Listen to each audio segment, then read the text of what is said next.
see if this will work.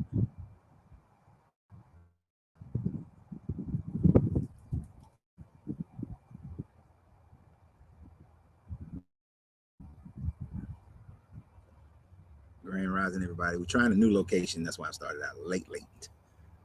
Tried to come outside in the sun and give people about 3, 4, 5 minutes to get on.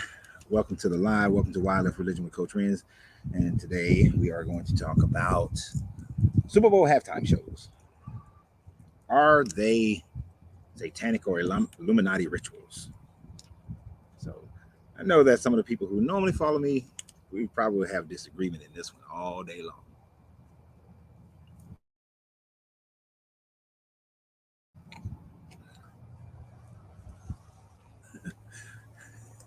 We already got some course it was.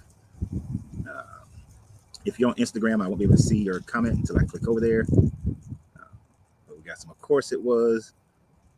I try to let people comment. I know the YouTube people can't see the Facebook people, and the Facebook people can't see the YouTube people, but I can see everybody. Grand Rising Brian from Colorado. Randall, Grand Rising. Jermaz, Grand Rising. So let me know where you at. While we give people a little bit of time to get on here, let me know where are you located. Y'all know the only reason I came outside because I can't this new house that we're in, I can't smoke, can't have my cigars. So therefore, I'm trying this out outside. Hopefully we won't have too much wind. We got Randall in Chicago.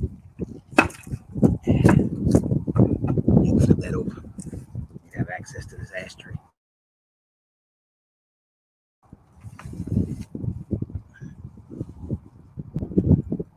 Grand Rising Debbie, I know you in Texas. As a reminder, next month, starting March 8th, Angelina and I will be on a cross-country trip. If we're hitting up one of your cities, hopefully we can meet up. We can see you. So the cities are Atlanta, then Jackson, Mississippi. Then we'll hit Dallas, Texas. Then so from Dallas, Texas, we'll go to El Paso, Texas, and then Phoenix, Arizona. Then we'll end up in San Diego for about a weekend. Then after San Diego, we go to LA for about 3-4 days. After LA, we'll be headed to Las Vegas for about 4 days. Then we'll be in the Grand Canyon, South Rim. We'll be at the South Rim for a day. Then it's on to Albuquerque, New Mexico, then Oklahoma City, then Memphis, then Knoxville, and then back to Wilmington, North Carolina. So if you're in any of those cities between March 8th through the 31st of March, and I'll give you more, dates at a later video, then it'll be great if we can have meet and greet. Guys from East Rome, Georgia. Renwick, welcome to the show. Tracy is in Nairobi, Kenya. Trace is in Nairobi, Kenya. Vergus is in Vegas. So we'll be in Vegas from March 22nd through the 25th. Bonilla, South Africa. We'll be in Dallas. Let's see. Okay, so Atlanta we'll leave Atlanta on the 10th. We'll be in Jackson, Mississippi on the 11th. So the 12th of March is when we'll be in Dallas. Washington State. Hey, Washington State, we'll be there. I'll be there with my brother and another guy, KJ. We'll be in Washington State in late July. We're doing, me and my brother and a friend of mine, KJ, we're doing a cross-country road trip in the end of July. I saw somebody was in North Carolina. Superb is in North Carolina. What about North Carolina Superb? We're in Wilmington. Rising in Jacksonville, Tangi. Corey's in Pennsylvania. Thomas is in Baltimore. Selassie is in Ghana. If I say your name wrong, please forgive me. Oh, South Africa's coming in strong. Got Walter in South Africa. Got 2 people in South Africa. Quinn, where you at? Where are you, Quinn? I didn't see yours. Jermaine's in Charlotte. We will be visiting Charlotte a few times because that's where my goddaughter is. So Charlotte, I'll let you know when we're there. Come to Philly, Philadelphia. I'm sure we'll make it to Philadelphia. It got to be warmer. Oh, Quinn, you're in Washington State. Where about in Washington State? I know we're going to Spokane and Seattle when we're in Washington State. New York is coldest. Yes, it is. Look, I don't particularly want to go anywhere when it's cold. Let me tell you right now. If it's cold, I ain't coming. Ramsey, so when we in Atlanta, Ramsey, I'll let you know.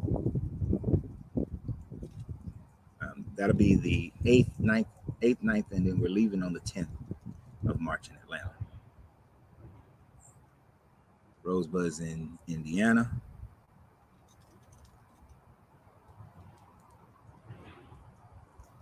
Say it's satanic only if you want it to be.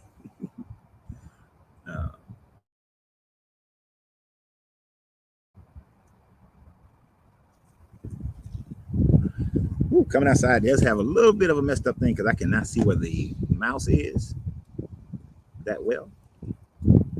Let's figure this out. I want to be able to come outside with my cigar. Hansville, Washington. Is that anywhere near Seattle or Spokane?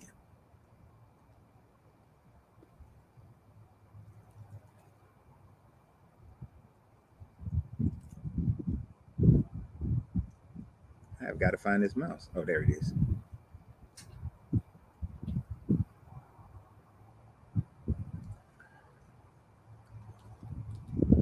Right now, we don't have any trips planned for Baltimore, but we will be going to DC sometime this summer.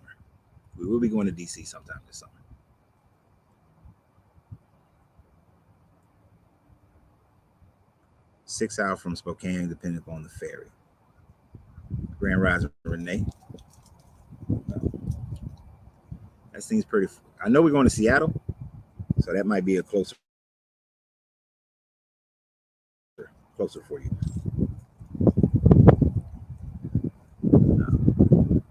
All right. So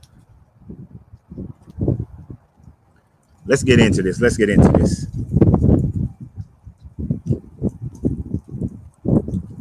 Candace says she in North Georgia. She don't watch football or TV. Period. You know, let me get. Okay, so Seattle's closer. So when me, my brother, well, Angelina will fly into Seattle for that time, for when we're up in Seattle. So when we're up in Seattle, we'll let you know. That'll be late July in Seattle.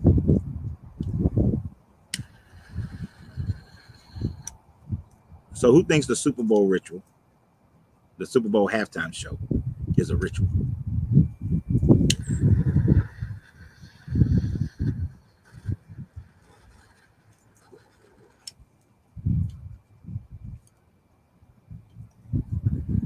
Yep. I know Brian Wilson. Brian W., he's in Washington. So Brian W. is close to you, Quinn.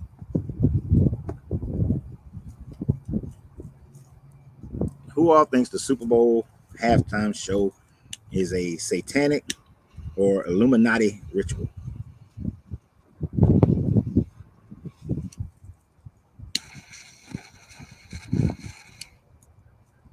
Angie got me a new torch for Valentine's Day. It's nice. Got a little punch on it. Got a pen in it.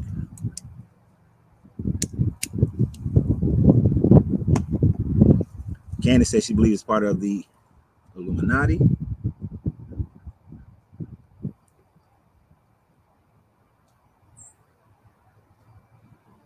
Phil say you're gonna miss it, but you'll be part of it. Hey man, can't miss that VA appointment. I just talked to them this morning. Can't miss that VA.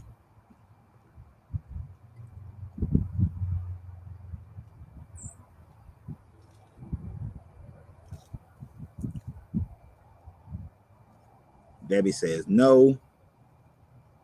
Michelle says no. Quinn says facts. See, I knew. See, the beauty of this conversation is that uh, it goes deeper into some of our thought processes for all of us who have disengaged or deconstructed from different religions or Christianity. Uh, that this is one of those conversations that even for when most of us agree on most subject matters, this is one of those conversations where we will there will be some disagreement, and of course, to have a little disagreement is a wonderful thing. Let my water get a little sun energy in it. Uh, Now, if I miss some of your comments, because there's a glare on my screen.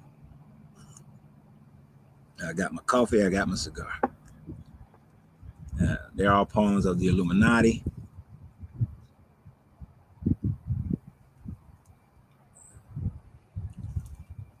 So first, we're going to tackle what my man Phil just said right here.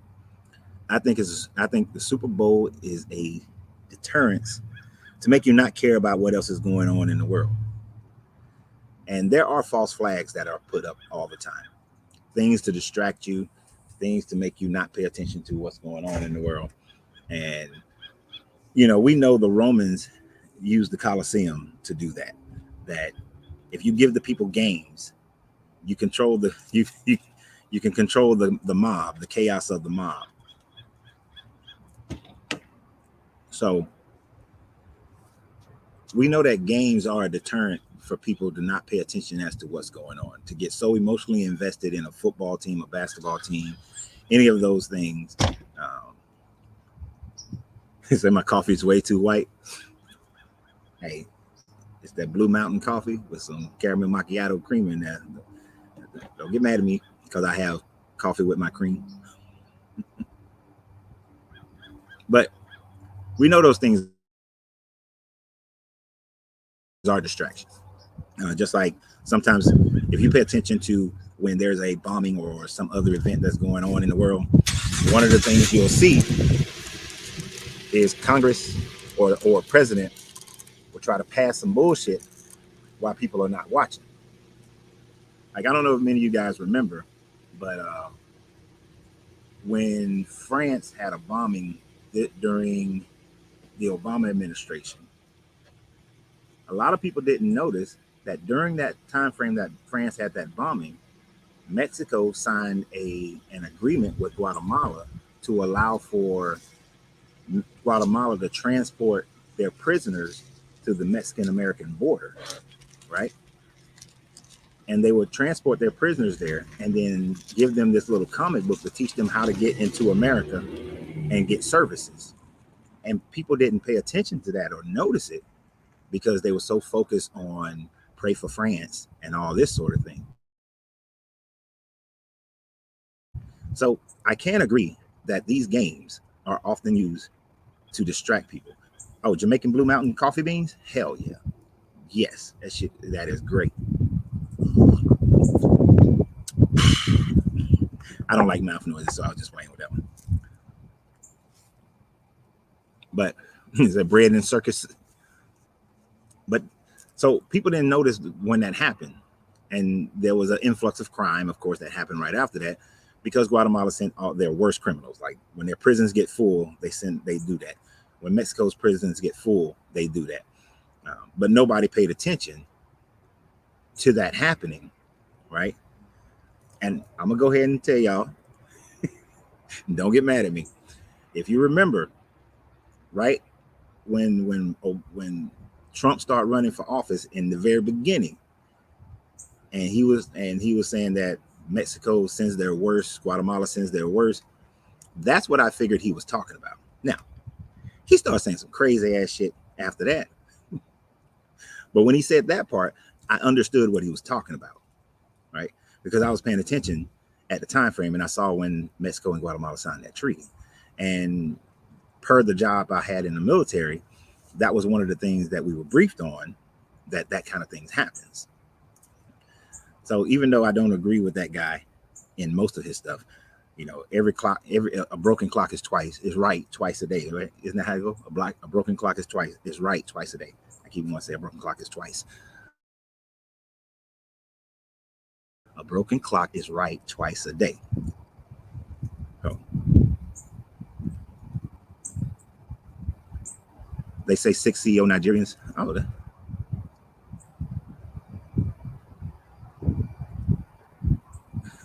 now I didn't know this. I had to look this up. 6 Nigerian CEOs died in a plane crash going to the Super Bowl. Nope. And there's a lot of things that get missed because people are distracted by that. Yes, girl, smell that cigar.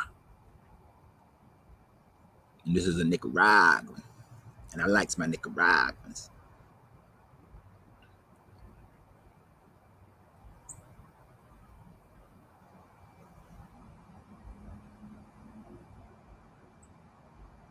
I'm trying to, y'all starting to type real fast. I'm trying to keep up.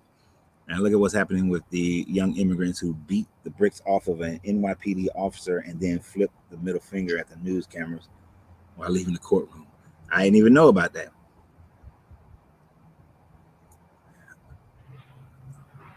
That's right, Puff Puff Queen. So I will agree that the sports entertainment system is a distraction for people to not pay attention to what's going on in and around them. That's a given. I think we can all agree that that is part of, if it's not part of their unification, is just the governments use that in order for them to, distract us and whatnot. And it's a great move. It's a great move. While the people aren't watching, that's magic, right? While you're paying attention to the right hand, the left hand is actually doing the magic. So you got to pay attention. Like when I go to a musician show, I'm looking at both hands. I'm trying to see you ain't gonna sneak nothing past me. I'm watching both hands. So the government will do that. They see we're all distracted during the Super Bowl. That's a great time to do something. Corporate espionage, that's a great time to do something. So you have all those opportunities to get something done while the people aren't paying attention. And so I can agree that happens during that time frame. Now, I don't know for how long. I know I've been paying attention for maybe about 10 years. And for the last 10 years, every year after the Super Bowl, and actually this year there were people already making videos prior to the Super Bowl, it's a satanic ritual. Of course, the satanic ritual portion always comes from those who believe in the Bible, because that's where Satan exists for them, right? So it's a satanic ritual, and they'll find every little nook and cranny, every little instance where they can point and say, "Oh, it's a ritual, it's a ritual, it's a ritual," to remind the people on Instagram, come on over to Facebook or YouTube, Coach Ren's Why I Left Religion, because that's where I'll be able to see your comments in a timely fashion. So there's always videos about that. Oh, she wore red. Oh, the stage was shaped like this. The band formed this shape. They're wearing this. They're wearing that. They did this move. They did that move. There's always something that they are going to say it was a ritual. One of the more famous ones that I can remember off the top of my head was the fact that Beyonce in New Orleans, I think the power went off, and it was off for a specific amount of time, like 33 seconds or 33 minutes or something like that. And, then the Saints won the game, or something. Whoever won the game was part of the whole deal, or somebody mama died or something like that. And they were sacrificed for the Illuminati, in order for them to be where they are or to continue to do what they do. So there's always been somebody saying something about it being a ritual, even before they shoot the damn thing. So if it can't be, if you already got a made up mind that it's a ritual, of course you're going to say that it is a ritual right off the bat, if you already got a made up mind. But the question is always, what proof does anyone have that it's actually a ritual? What proof does anyone actually have about the Illuminati? Let's think about what the Illuminati is, or initially created to be. From our historical records, we know that Adam Weishaupt first formed our modern day version of the Illuminati. But what was the goal that Adam Weishaupt spoke of as far as what the Illuminati is? He said it was to infiltrate government, infiltrate the churches, infiltrate corporations or companies, and be able to tell the truth about what's going on in the world as a benefit to the general people. So the original formation of the Illuminati, according to Weishaupt, was not something that was against the people, but was something that was designed to be for the people, to which later on, the Catholic Church, the kings and the kingdoms and queendoms, then went after members who were thought to be part of the Illuminati and killed most of them. So what happened? Did they then reincorporate the Illuminati into the church, into the government, into corporations, into the kingdoms?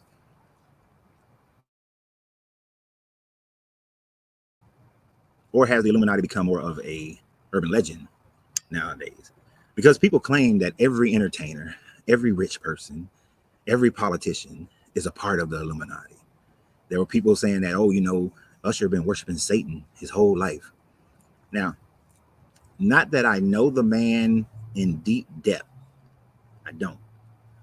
But when I was a personal trainer in Atlanta, his personal trainer had to go away for a family emergency.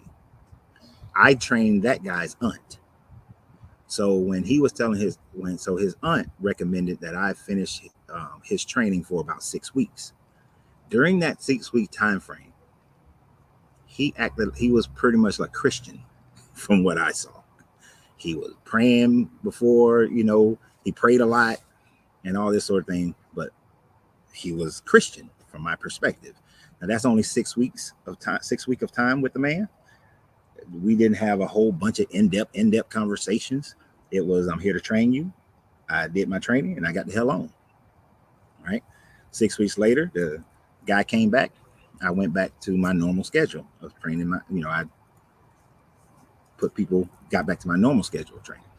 So from my perspective of back then, and we're talking 18 years ago or so, the man is Christian. So people say, oh, he's always worshipped the devil. He's always been part of the Illuminati. Every entertainer, every person is not part of the Illuminati. We can't even prove that the Illuminati actually exists. So I'm kind of out there with the Illuminati.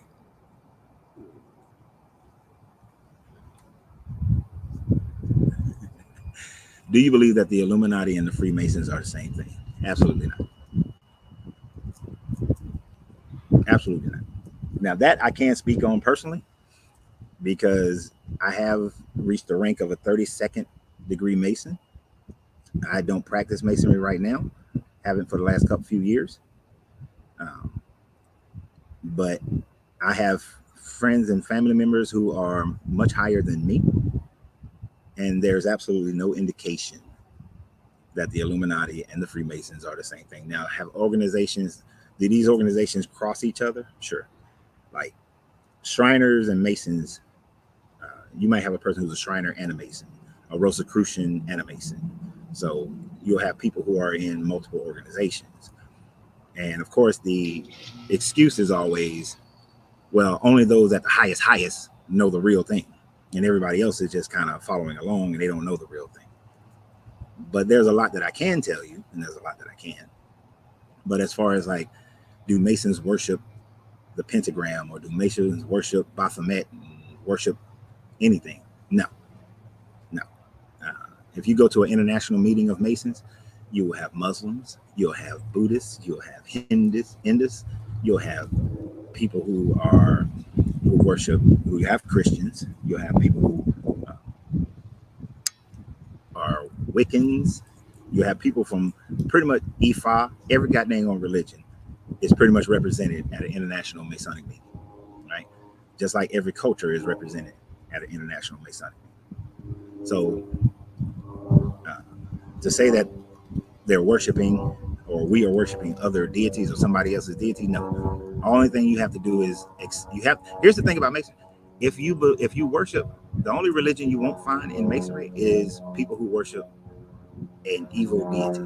So you can't be a Satanist. You can't worship Agramenia. You can't worship any devil character to be a Mason. Right? And the main thing is that Masonry was found as upon people who were builders, who were craftsmen, and they were the secrecy was you couldn't let everybody know how you built your craft. Country. So many of your cathedrals and your buildings around the world, your ancient ones, were built by Masons who are part of a craftsman guild. And then later on, it became speculative, where you didn't have to be a builder of a craftsman guild, but live the life of a responsible man. That's it. It's being a responsible man, beholding to your brothers. Right, Gina. You only have to recognize a higher power. That was it. That's it.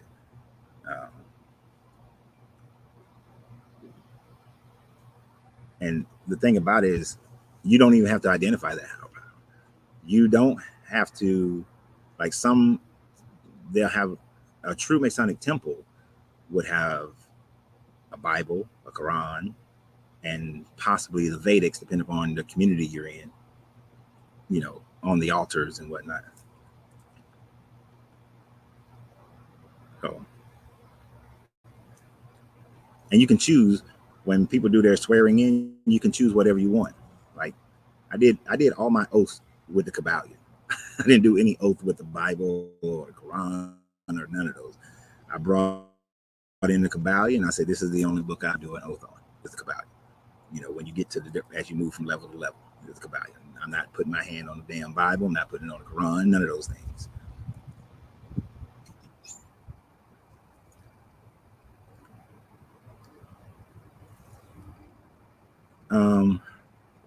Terrence said, but you would need to believe in God of some form. That's a yes and no kind of question to answer it. Just a creative being. It doesn't have to be like this little Geppetto god that everybody else has. But yes, a creative being. Atheists would not be able to become a Mason. Which is interesting because people will say that, this person's an atheist and they're a Mason and they're part of the Illuminati. No, you can't. It doesn't work that way.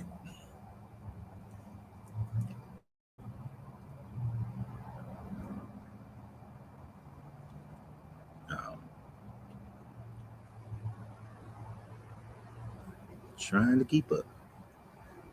Okay. The difficulty out here, like I said, is going to be this goddamn on mouse. I mean, seeing where the mouse controller is.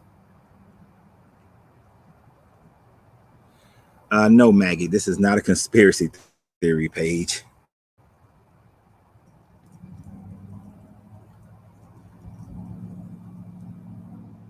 So what's the story behind me wearing this? So the hand of Hansama, yes, it has went through many different religions. It's been a Christian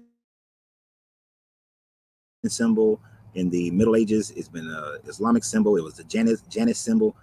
Many different religions have used the hand of Hansama. But the true thing is this evil eye. Way back, even during the time frame of the Sumerians and the Akkadians and the Kemetic people, there was this superstition of, it was created, I call it a superstition today. It was a superstition of the evil eye, somebody giving you an evil eye. You remember Esther in Sanford and Son used to give Fred the evil eye? And really what it's saying is people try to project their negative energy onto you. And it doesn't matter what religion it is. That's just what people do. It's kind of like when I decided that I was going to shut down the cigar lounge and the popcorn shop and, do this full time. There were people who was trying to come at me with negative energy. You're going to trust that? You can't trust Facebook and YouTube, the algorithms and, you're going to place your faith in that, and it's not possible. You're not going to be able to do it. So to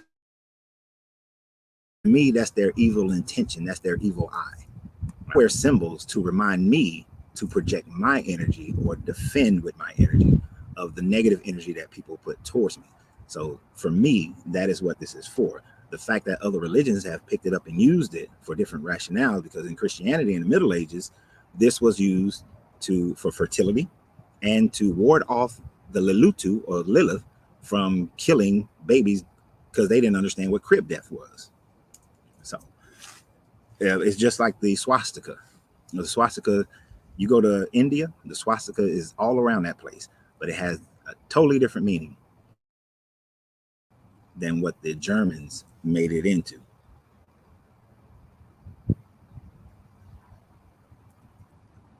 Thank you for catching me, Mary. I'm glad you watched the videos. And always remember, share the videos, people. Share the videos.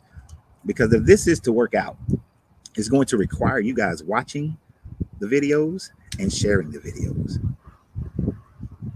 Like I was telling Angelina yesterday, it would be great. Right now, Facebook, the number of Facebook followers is 113, 114,000. It'd be great if y'all watched every video. That'd be amazing. YouTube, we almost at 12,000. Let's watch all the videos. And then if everybody shared them, that'd be great. Then I know that I'll be able to do this full time and provide you guys with even more information and help people with their deconstruction. All right.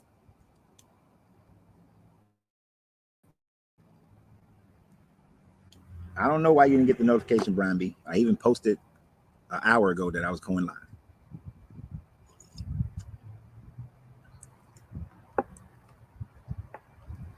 Yeah, but that's what this is for.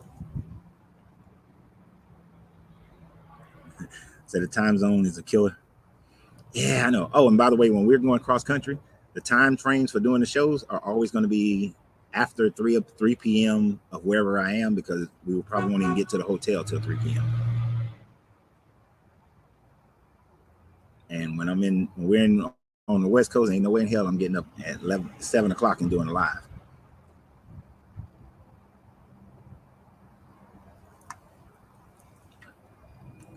Appreciate that, Papa Lance. He said he's pulling for me, y'all. He's pulling. See, I don't wear the evil eye for him. I don't wear the evil eye. I don't wear it for him. But so we often have these ideas of these different organizations, but for the most part, the people who are talking the most about these organizations actually have no idea of what's going on with these organizations. Every time I see somebody who's talking about the Illuminati, my first question is always, are you a part of it? Have you ever been a part of it? Do you really know what's going on the inner workings of it? Right? It's just like when I see people talking about some Masons are this and Masons are that. How do you know? So when we see a halftime show, right, and people are claiming that these are satanic rituals, if you've never been a part of Satanism or you haven't really studied Satanism, how do you know it's a ritual, a satanic ritual?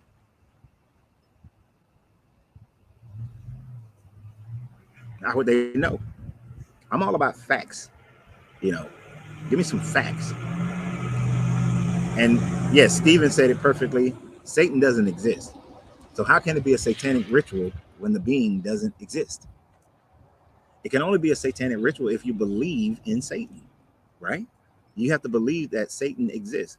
And that's one thing that many Christians don't realize, is that they believe in Satan. They may have a higher belief in their God, but they also believe in Satan.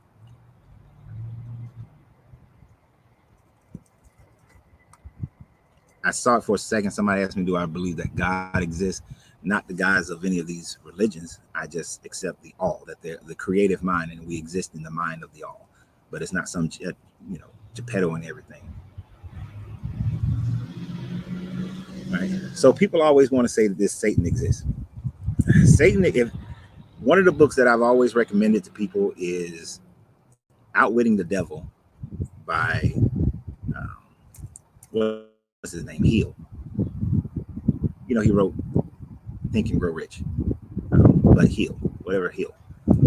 Outwitting the Devil is one of the books that expresses what the devil is almost better than anything else I've ever seen, which is why I quote it when I say the devil is the negative portion of your brain. So David Rael, you're right, because Satan exists in everybody. Because everybody has a negative aspect of their humanity, of their mind, their consciousness that they need to overcome. It is the negative portion that turns them into a rapist, that turns them into anything that has a negative impact on themselves and society. It is not some deity outside of yourself. As the African proverb says, if there is no devil within, then no devil without can do you harm. Because there is no devil with outside of you. Like when people like to say that, oh, Christianity is stealing from African spirituality. But what about that Sudanese, I think it's Sudanese or Ethiopian saying, what about that idea that there is no devil outside of you, that the only devil is the one that's inside of you? Because that is a part of African spirituality. When you study things like Ifa, in Ifa, there is no devil. Europeans try to make Eshu a devil, but Eshu is not a devil. He's a trickster god, yes. Anansi is a trickster god, but they trick you into doing something that is to your benefit, not to your negative, not towards a negative part of your life. So they're not. There's no such thing as a devil outside of the one inside yourself.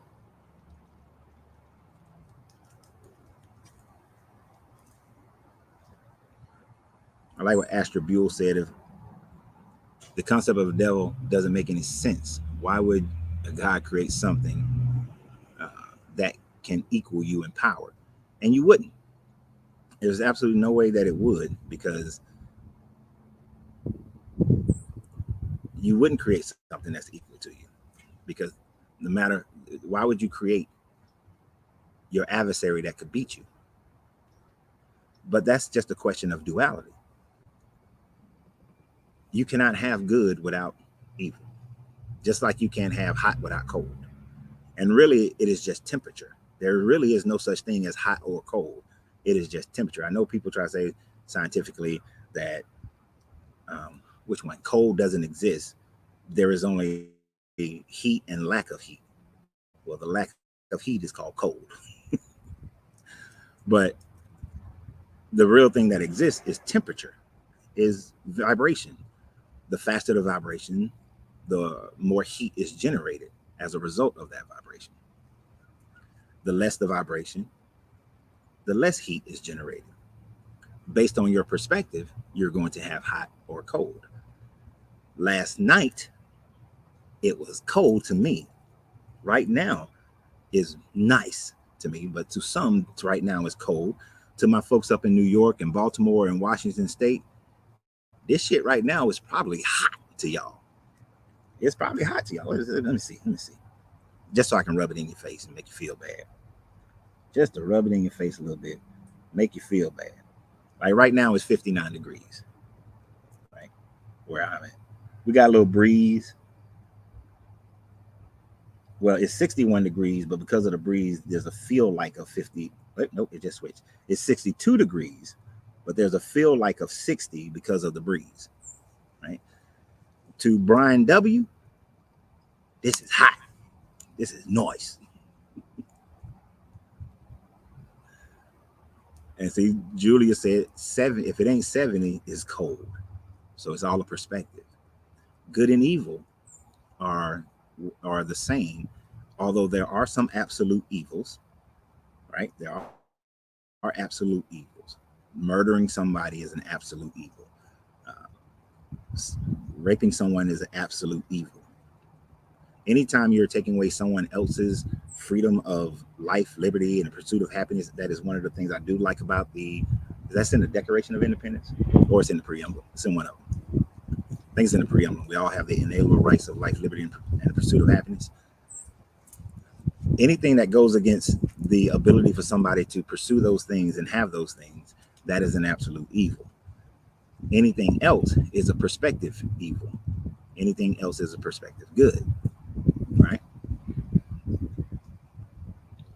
Give you an example of a perspective good. There was one point where I had a friend. I was making about $182,000 a year, but my lifestyle was still based on $55,000 a year. He lost his job. His wife had stayed home because when the baby was born, she had broke her collarbone. He wanted to go into IT. I stepped in and I was paying their bills so that he can go to school, right? Well, 6 months later, he still hasn't gotten certified in anything.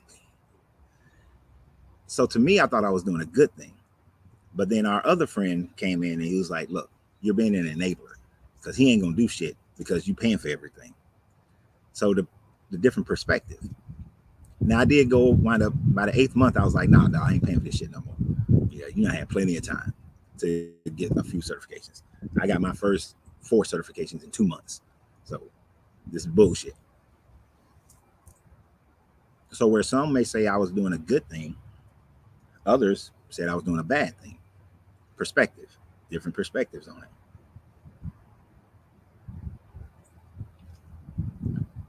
So we can look at certain things in that way. So when it comes to something like a halftime Super Bowl show, because I'm going to keep going back to this, all right, that's the subject matter. Even though we diverge a lot, you know, for the first hour or so, I got to stay with it. In this one, when I was watching it with Angelina, the first thing I was saying, I was like, watch. I said, I got to watch this Super Bowl halftime show because I know that within a day, within hours and days, there will be so many people coming on talking about, oh, it was a satanic ritual, it was an Illuminati ritual, and this so on and so forth, right? And did you notice Alicia Keys' piano looked like a big ass tongue, right? It looked like a big tongue. And I was like, somebody gonna say something about the fact she's wearing the color red, because red. And the only reason that people, and here's the thing, the only reason people say that red is a satanic color is because of Dante's Inferno.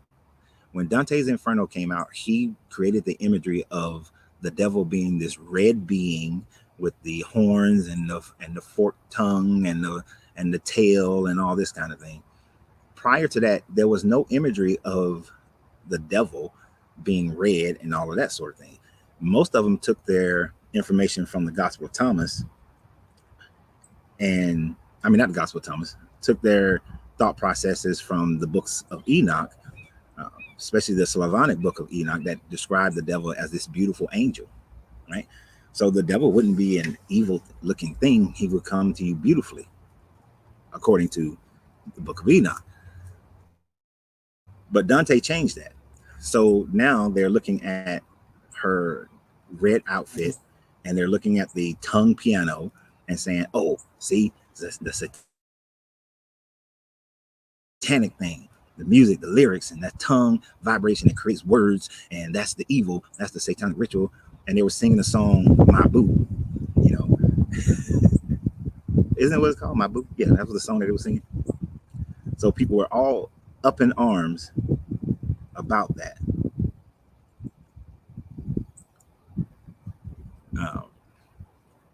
And I just found it hilarious. The piano was shaped like a tongue. But is that symbolizing the fact that she's a singer and she got some lyrics? What does that symbolize? Oh, cool.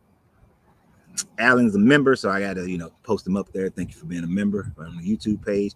And for all my members on YouTube and subscriptions on Facebook, I will this week, by the weekend, I will get back to doing the special videos just for you guys. Supposed to do one on hermetically understanding. We're going to use the hermetics. We're going to use finances to understand hermetics, because if broken shit. I don't know how to get that off there.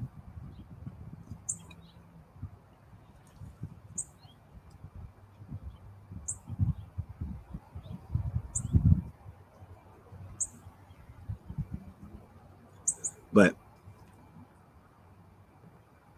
what my man say? Symbolizes that we have builders on and are just willing to look at whatever blinders on it, whatever they throw at us.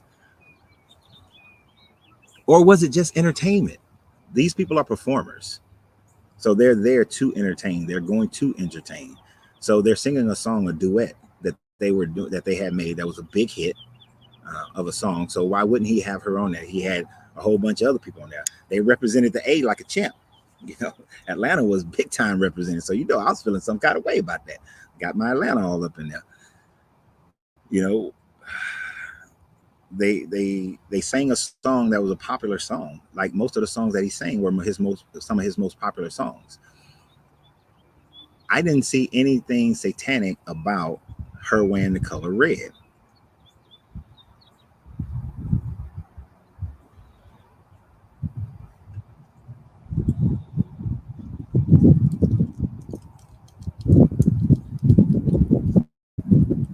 But was it out of character of her? I'm trying to make your comment pop up.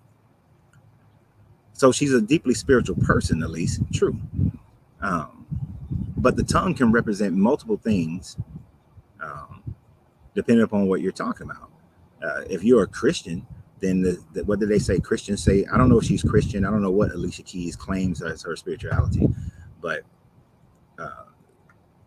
if she's Christian, the Jesus character says that there's power in the tongue, right? Power in the words. It's not what goes into your mouth that defiles you, but what comes out of your mouth that defiles you, right? That's a Christian teaching. That's a Christian saying. But that saying is not just Christian. That's a Hermetic thought process as well. The words that you speak manifest themselves into the material world. So, yes, you have to. The idea of speaking things into existence is a credible thing that many different cultures and philosophies talk about, but they then distinguish themselves differently. When you look at a Christian, they'll say you just speak it into existence, and all you got to do is speak it into existence, and God will do the rest. But in the Hermetics, you speak something, but then you have to add the vibration. You are speaking what you have mentally created, and then you have to add the vibrational activity in order for it to happen, which is your cause and effect. Right?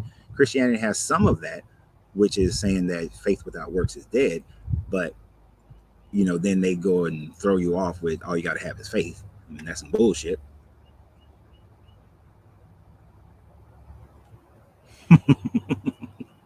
Right. David Rael said that the Chiefs and the 49ers wear red, so I guess they're both satanic. According to Dante's Inferno, they would be. Right. Julia says spell casting uses words and motions, etc. Sung with Reiki. Sang with Reiki. Right. So there's all these different things that utilizes a similar process, but the intent is what matters.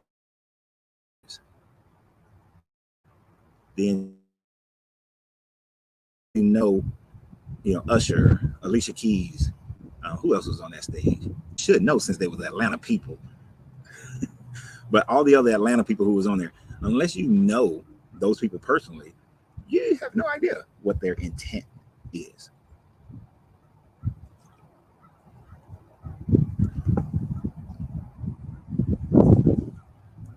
So you don't know. We have no idea why she could have wore the red in contrast to Usher wearing white, and they're singing a song about their boo. And even though they have opposites, they are still connected. Ludacris, thank you. Was it Ludacris, Lil Jon? All my Atlanta folks was up there. But if she would have wore black, they would have been like, oh, see, she's the darkness and she's Jezebel. But even with her wearing red, they would have said, oh, she's the harlot, the whore of Babylon that rode on the beast, the third beast in Revelation. There's no win with these people because they will figure out a way to make it something negative. Simply because, and here's why I think most people do it. I think most people do it because they're salty.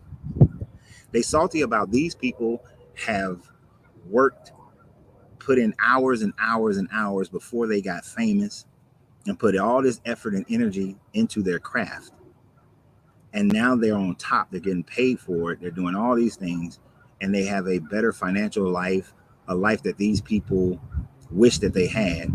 And so, since that's the situation, they have to create some negativity in order for them to feel better about themselves. You know, oh, Bill Gates is Illuminati. Warren Buffett is Illuminati. You're just jealous because them two motherfuckers got enough money that they can give everybody in America like probably a $250,000 out of their own pocket. And you can't, and you ain't got that money. You didn't sit in the garage and, you know, sell books and develop Amazon.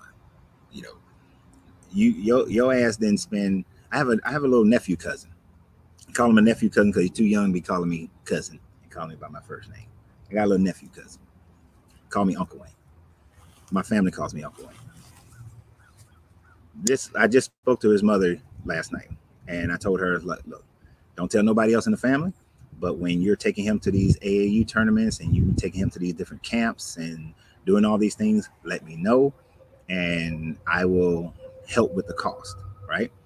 The reason why is because I see that this little boy, he's 12 now, this little boy has been a basketball fiend from the moment that I can remember. He's ranked 22nd for his age and position in the state of Georgia. Last time I talked to them, which last time she told me his mom and dad doesn't make a whole bunch of money, but I see the effort that they're making, the slices they're making for him. So I'm going to help. When he makes it to the NBA, because I don't do ifs, when he makes it to the NBA, it will not be because he sold his soul to the devil or because of some Illuminatis or anything like that. It will be because when he was like 6, 7 years old, he's been putting in the work to get there. And now you got these grown ass people who never put the work to get to those points, and they want to cast their jealousy onto these people. And that's all we're seeing with these, oh, they're the Illuminati. They sold their soul to the devil. You know, when Martin Lawrence was outside with a gun in his hand in the middle of the road, see what Hollywood did to him? See what Hollywood did to him?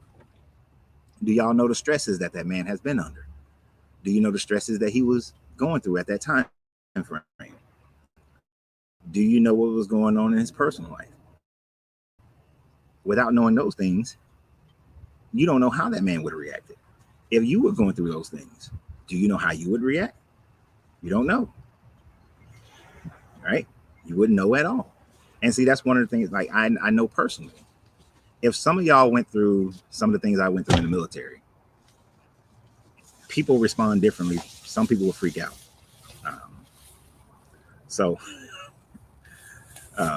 Sorry, Angelina being silly. So like, let's see. We was clearing a building in Kuwait, right? And there was somebody who was left behind. One of the Iraqi guys was left behind. And he was in the room that I went through, right? Right. Queen, you don't know. He could have been on some cocaine for all we know. Okay, the other person who went into the room with me, they froze up. I did not freeze up, you know, and fought with the guy.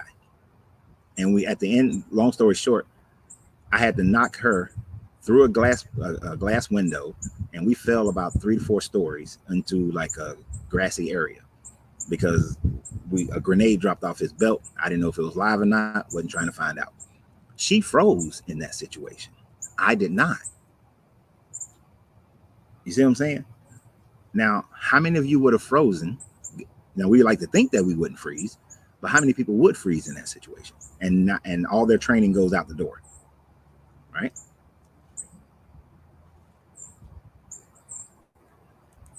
So you don't know how you're going to react to different stresses. These people who want to be actors, these people who want to be singers, athletes, whatever it is in your life, you don't know how you're going to react to the different stressors that you come upon just in being part of your craft. So when those stresses hit a certain point, are you running out in the street in your drawers with a gun, right? Especially if you're using something that's mind altering. Are you running out in the street with a gun? Are you going to handle the situation. I'm sure that there is a situation stressful enough that I would freeze. I haven't got there yet, but I'm sure that there is one, right? There's been some stressful situations where I acted out of character, you know.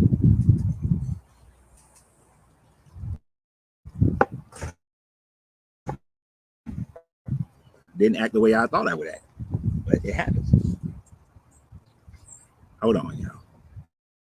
Angelina bothering me. I can't understand that you say. Uh-huh. You need to do it right now. If you want to see it. Did you cut yourself? Let me tell y'all something. Angelina can walk over the flattest surface in the world and fall and hurt herself and everything. But I can tell you right now, there's no band-aids in there. Huh? She can't get up to do it, but that's sleep. But there's no band-aids in there. Oh shit! No, I might need to. What? You need to go to the hospital? Let me see. I can't see through paper. Oh, you just need to wrap that tight. You broke the cuticle, so there's a. Oh, that's the whole side of my finger. I know it went down your finger, but that cuticle part right there. Yeah. Isn't there something in the box? There's something in the box. No. There, in there? No, ma'am. There's no band-aids in there. You need to make. I had some. You see what I'm saying? When people just freak out and don't know what to do with themselves. I can't wrap myself. Come here. Oh my gosh. You have to let go. If I let go, I'm bleeding. You gonna bleed to death? Yeah, I'm bleeding to death. Yeah, I don't want to leak all over, but ew. Come here. Bring it thyself here. That is not going. This is so ghetto. It is ghetto. It's already bleeding through it. That's why I need. Can't bake my cookies. I'll bake your cookies. Band-aids. I don't have any band-aids in there. I can tell you right now. I thought I put some in there. Now, and then just hold that pressure. Lord, I'm gonna lose my finger. No, but you got to keep the pressure. The pressure is stopping from bleeding. But right there, the cuticle, that blood vessel will bleed. There's nothing in there. I have band-aids. Where?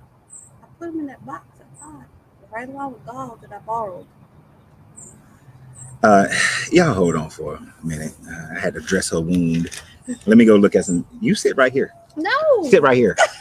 You got me doing all this. I can't get it. Nope. You got to sit here. It's not like I can get the box. That's bullshit. Entertain the people. I don't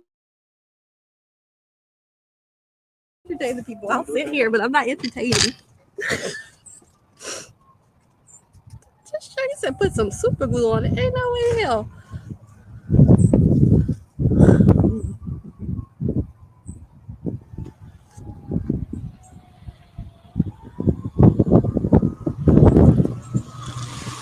Just read some comments. Thanks, Brian.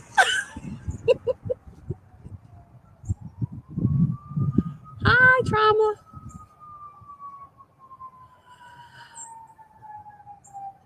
Yes, Quinn, medic.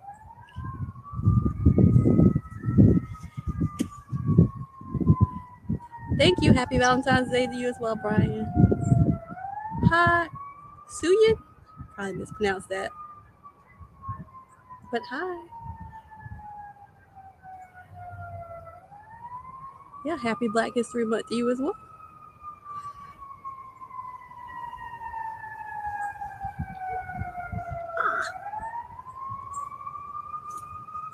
I'll lose a finger before he get back.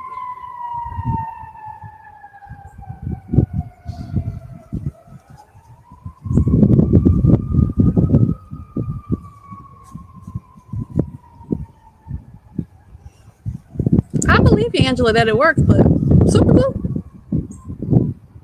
I'm gonna pass. Hi, Renee. Uh-oh.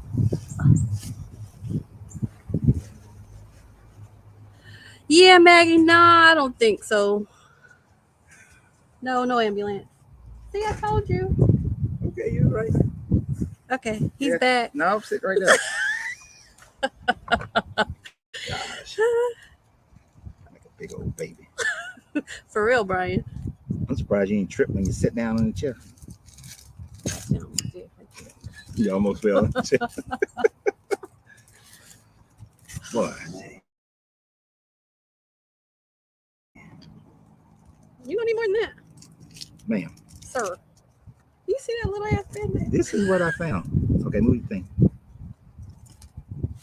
See, it's, for the most part, stop bleeding. And I didn't need super glue. Hint, hint. See how it stopped bleeding for the most part? Yeah, for the most part. Now it's bleeding again. Because you released the pressure. It's a bigger mess with you. I'm baking cookies. Don't be baking cookies with your little bloody finger. I have gloves, thank you. That's gross. Ooh, knocking out like I can't. So she's gonna bake some cookies and they're gonna be on our channel. What channel you putting that on? Eat sips. Eat, Sip, and Smoke travels. Smoke Travels. You need some alcohol. Yes. To drink trauma, not for the womb. That's gonna be the best way to follow us when we're going across country. Is on the Eat, Sip, and Smoke Travel page. Oh Lord. Feel my heart beating. I swear. What? You are It's Chico's fault. whatever. You klutz. See how I get treated? See? Am I lying? Tell me I'm lying. Tell me where the lie is at. Whew, why you gotta squeeze it? Pressure. Isn't a band-aid squeeze? Look, there are lights on the stairwell. Oh, see, that's what we're doing. She put the lights on the stairwell and still trip over the steps. Yeah, I got neck lash. Neck stair lash. Bad part about it, I didn't trip forward, I tripped backwards. Like I'm gonna be all personal and stuff. So she won a bet and she was supposed to get a tantric massage last night. Thank you. Now, usually it wasn't like she was hurting, but she tripped all on the steps that she put the light on and still, then she needed a damn therapeutic massage. Okay, now I gotta clean the kitchen. Thank you, baby. You're welcome. Boy, I tell you. Don't trip on your way in. Why? What you trying to say? Because you might trip on your way in. And I just sharpened them knives. I guess they sharp. I'm gonna stop. You gonna need to stop driving everything. Everybody say bye. Oh my gosh! I'm telling y'all, that woman is an accident waiting to happen at any moment. Every moment.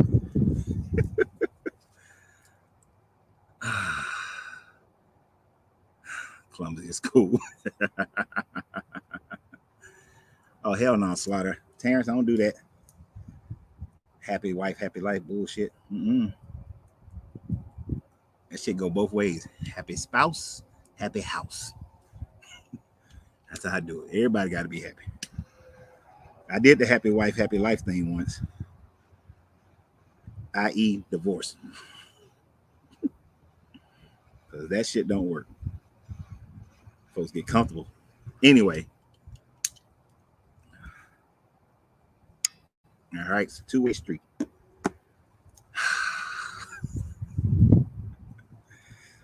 don't even know where we was at.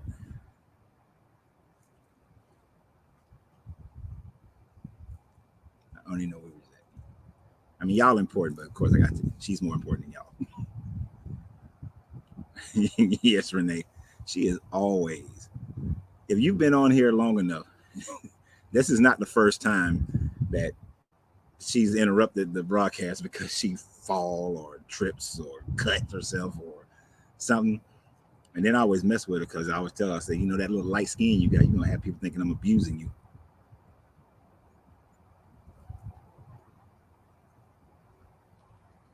So, she's pretty and young. Look, she's only a couple years younger than me. Don't be trying to make it seem like I'm old. No. She's 48. I turned 49.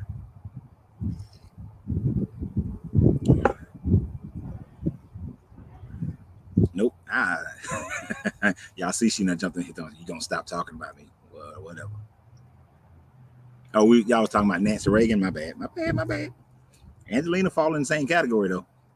That woman will.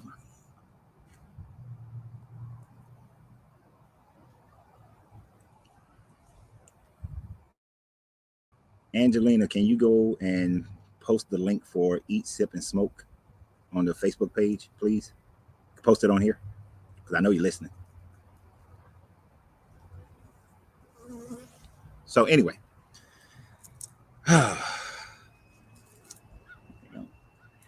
amazing how bees seem to like cigar smoke.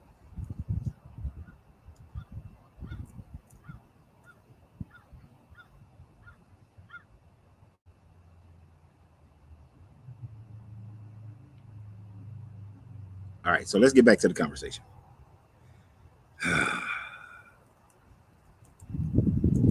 Was it a satanic ritual?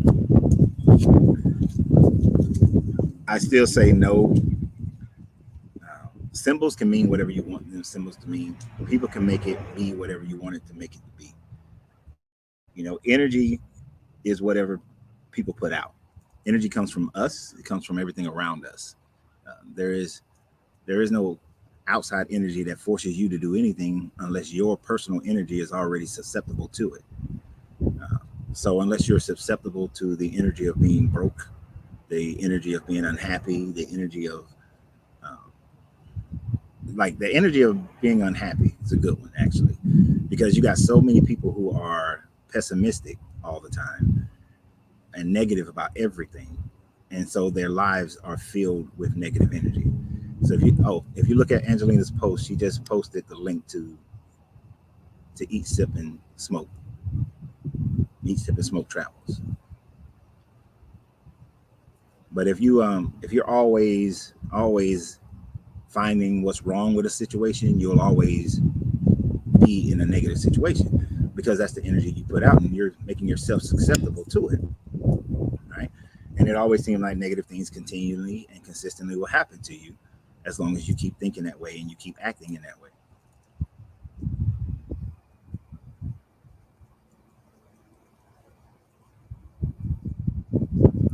So what you right, as who said this?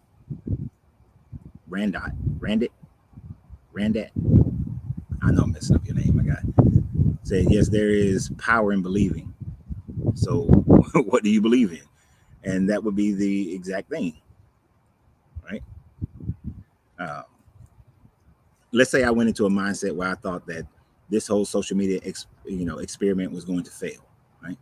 If my mind is always thinking it's going to fail, if I'm always saying if and when and hopefully, then it's going to fail, because if is doubt, when is always in the future, hopefully is always in the future. You can never catch up to the future because you're always in the present, right?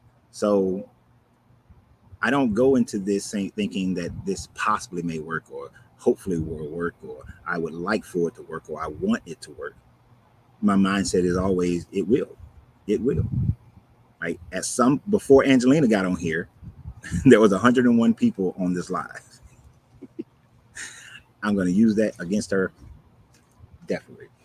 But I go into a live thinking that there's going to be too many people that I can't keep up with everybody's comments, and that's what always seems to happen. I always fall behind because there are.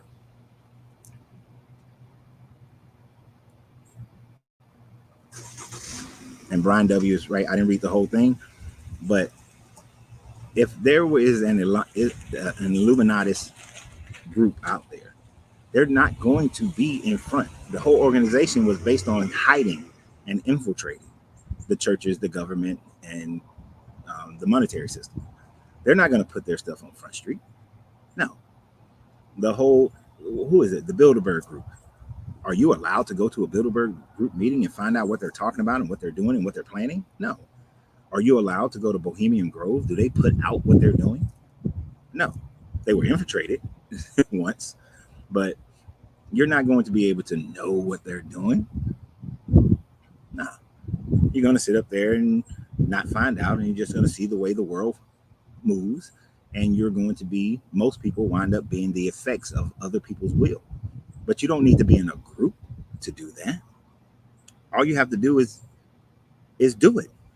I'm going to give you an example of something that just happened that some people will say is an Illuminati thing or whatever, right? Not everything is hidden in plain sight. You can't. Some things you cannot hide in plain sight.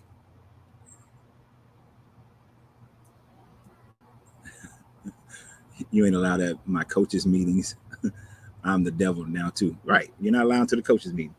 But did anybody notice that, what's that dude? Oh shit, I forgot his name that fast.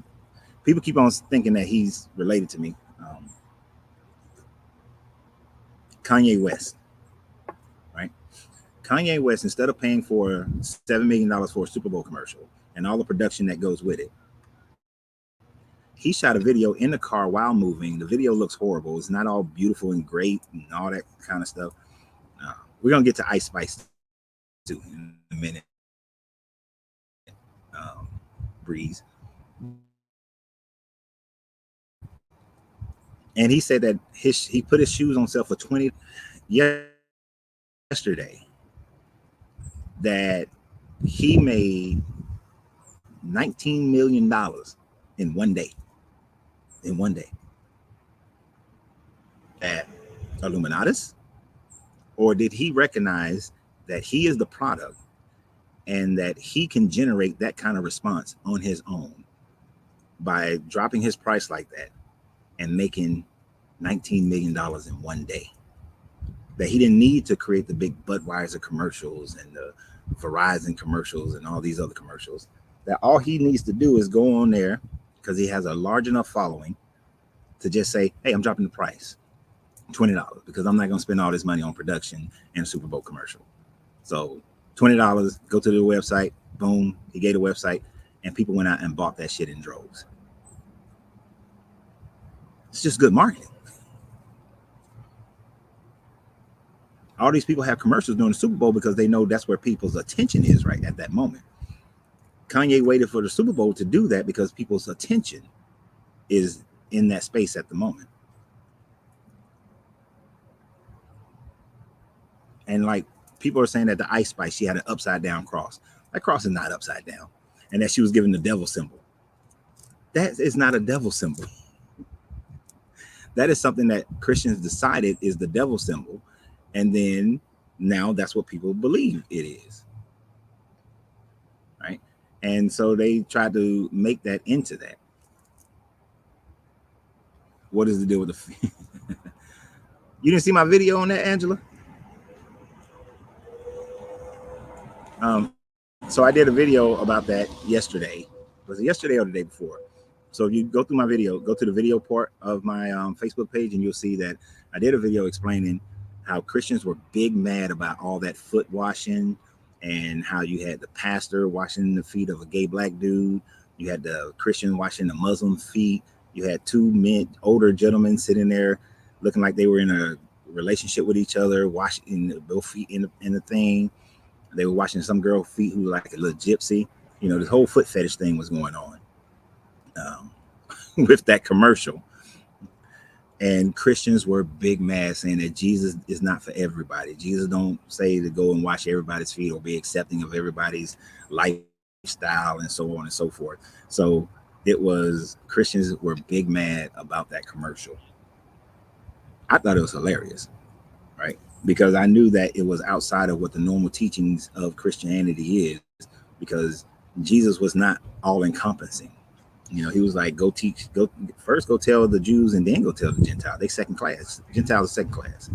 He was telling the apostles that you guys will sit on 12 thrones to judge the 12 tribes of Israel at the end time. So he ain't talking about everybody. He's talking about 12 tribes. All right. So he tells people to leave their mother and father, or to hate their mother and father, and come follow him. If you can't hate your mother and father, then you can't love me. You know? So he's not about everybody. Jesus' character is not. They've made him out to be, but he's not, according to the teachings that they have.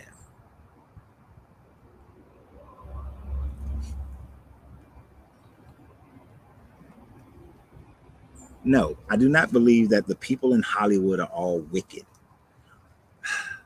Are there some wicked people in Hollywood? Of course. Are there some wicked people in this neighborhood that I'm in, that I live in? Yeah. The young lady who just got out her car and walked in her house, you could go in her house and she might have some people chained up in there for all I know. Right? There's wicked people in everything. There's people who do negative things in every facet of society. There are some there's a homeless village on one of the mountains in Hawaii, and it is crime written like a champ. That area in LA where all the homeless people live under some bridge that they're trying to get rid of now. There's crime that goes on in there all the time. There's wicked people everywhere. There's the person who owns a mom and pop business and they're cheating their employees, right? What's the difference between this guy who owns a mom and pop business cheating his employees and Bill Gates cheating his employees? The only difference is the number of people that's being cheated. It's the same thing. So in every industry, there's people who are taking advantage of other people. In every walk of life, there's people taking advantage of other people.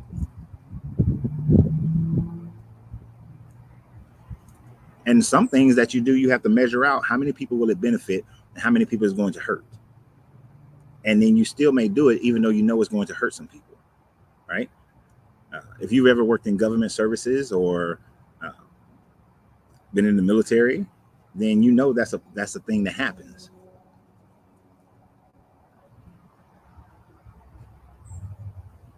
But that's that thing. It's easy to say that everybody in Hollywood is evil.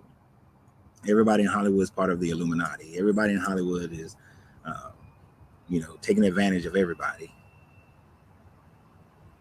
because they seem to have in general, they have a better financial life than most other people. It's like the whole thing with wearing the dress. You can't become big until you wear the dress. And I was actually planning on doing a video about that. When did Denzel Washington ever wear a dress? Never. When did Morgan Freeman ever wear a dress? Never. You don't have to wear a dress. Who is it? Flip Wilson, I believe, was the first. He made that a comical thing, and it's just been repeated often. Just as everything in Hollywood is always a repeat. Every story is a repeat.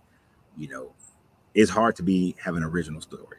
Every song really is a repeat. Somebody's already made a song about that subject. It's a repeat. So it's hard to be original. So men coming out in a dress is a common thing because it was funny when Flip Wilson did it. I don't think it's funny, but it was funny when Flip Wilson did it to the majority of people. And then it's been something that both black and white men have done throughout their careers, depending upon who you are. But not every big star, famous star has worn a dress in order for them to be big. Just like they say that all of them have to get bent over a desk in order for them to get big. And people have zero proof of that. Zero.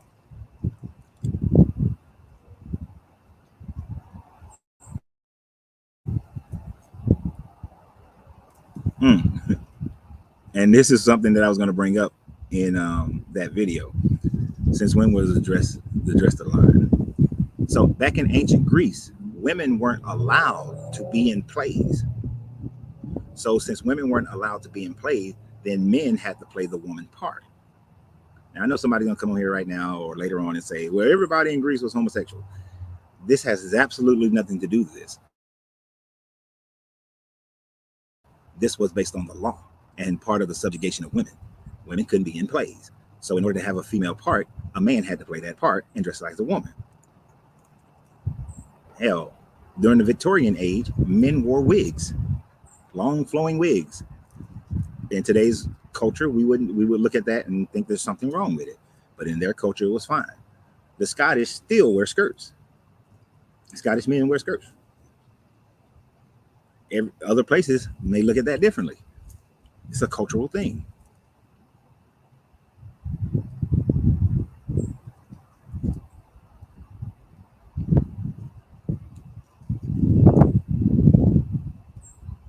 And okay, Brian, see, this is why I like this conversation, because although we may agree on a lot of things, some things we're going to agree on, disagree. Now, I agree with you. Women have thrown their legs over the desk on purpose. That's not what I'm talking about. I'm talking about the fact that they say that these men have to be bent over a desk in order to get ahead. That's a rite of passage, that the buck breaking has to happen. I do not doubt that there are women who have slept their way to stardom. I wouldn't doubt that there are men who have slept their way to stardom, you know? And you don't even have to be the stardom. I know a dude, I knew of a dude, I met a dude, let me put it that way. I met the guy, and he was an accountant, right? But he married, I don't want to put any names out there, but he married the ex-wife of a very, very rich man, and she got a good portion of his wealth. And he was not with that woman because she looked good. He was about 20 years younger than her. He was a well-kept man.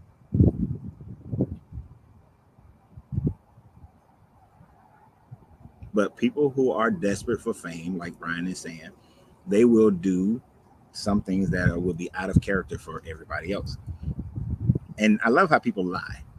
I don't know how many of y'all are old enough to remember the movie. Shit, now I can't. Demi Moore was offered like $1 million, and Woody Harrelson was her husband at the time. Offered $1 million to sleep with the other guy, who I can't think of his name, but I can see his face. Indecent Proposal. Right? And people were lying through their teeth. Oh, $1 million. I wouldn't let my wife sleep with a man for $1 million.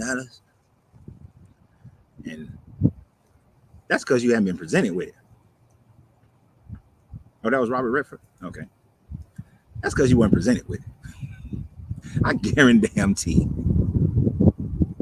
the majority of people, if they were offered $1 million to sleep with somebody, their ass is going to sleep with that person. One night with the king. Isn't that what Esther did? One night with the king.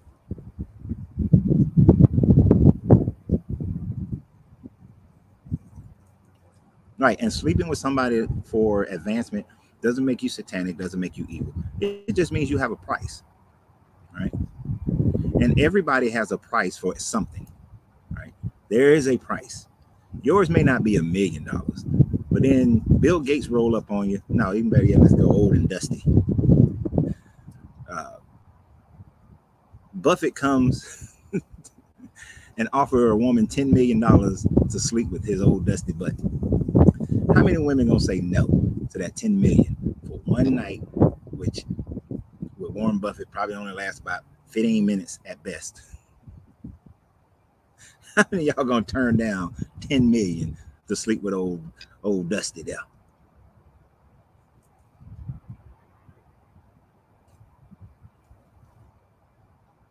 Now, I understand what buck breaking is when they try to control somebody through submission and whatnot, but the idea that every male Hollywood person has had to be buck broke in order for them to ascend is just people who are jealous.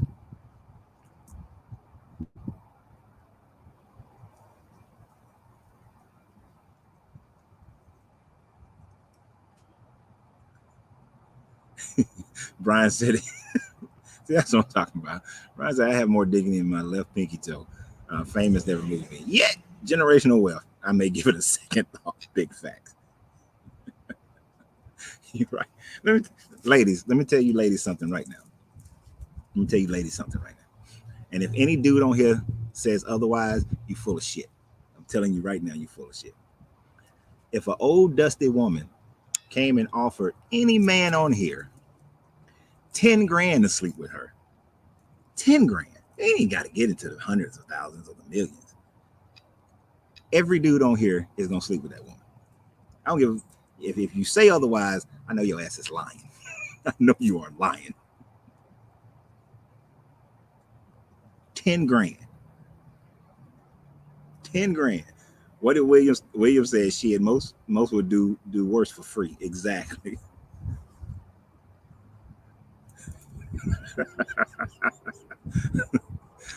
Well, Brian, he gonna be up an old girl twice a day till the money hits the account. God dang right. William said, wait to go. 5 racks. I'll be.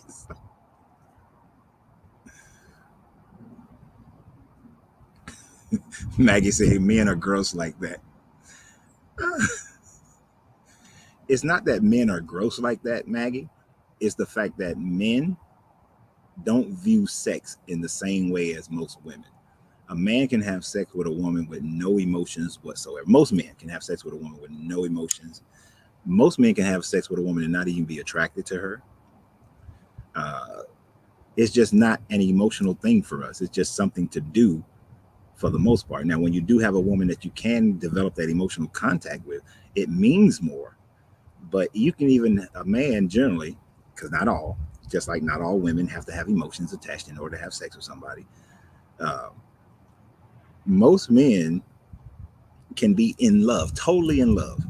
Like, Maggie, I could be totally in love with you, like head over heels. Now, that love that I have for you should have enough respect that I wouldn't go sleep with somebody else. But if I were to, that person that I slept with, it would have no meaning to me whatsoever. You see what I'm saying? And most men are built that way when it comes to sex because we separate sex and intimacy quite easily. Right?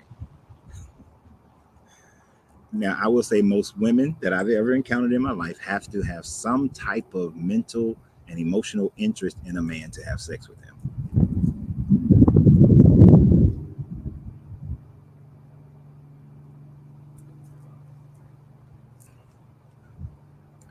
Brian, I was like, have you seen Martin Scorsese? That young woman that's on his own, that is not his granddaughter. Exactly. She is. She might like his personality. You know, she ain't looking at him talking about, oh, he's so handsome. But you like that money.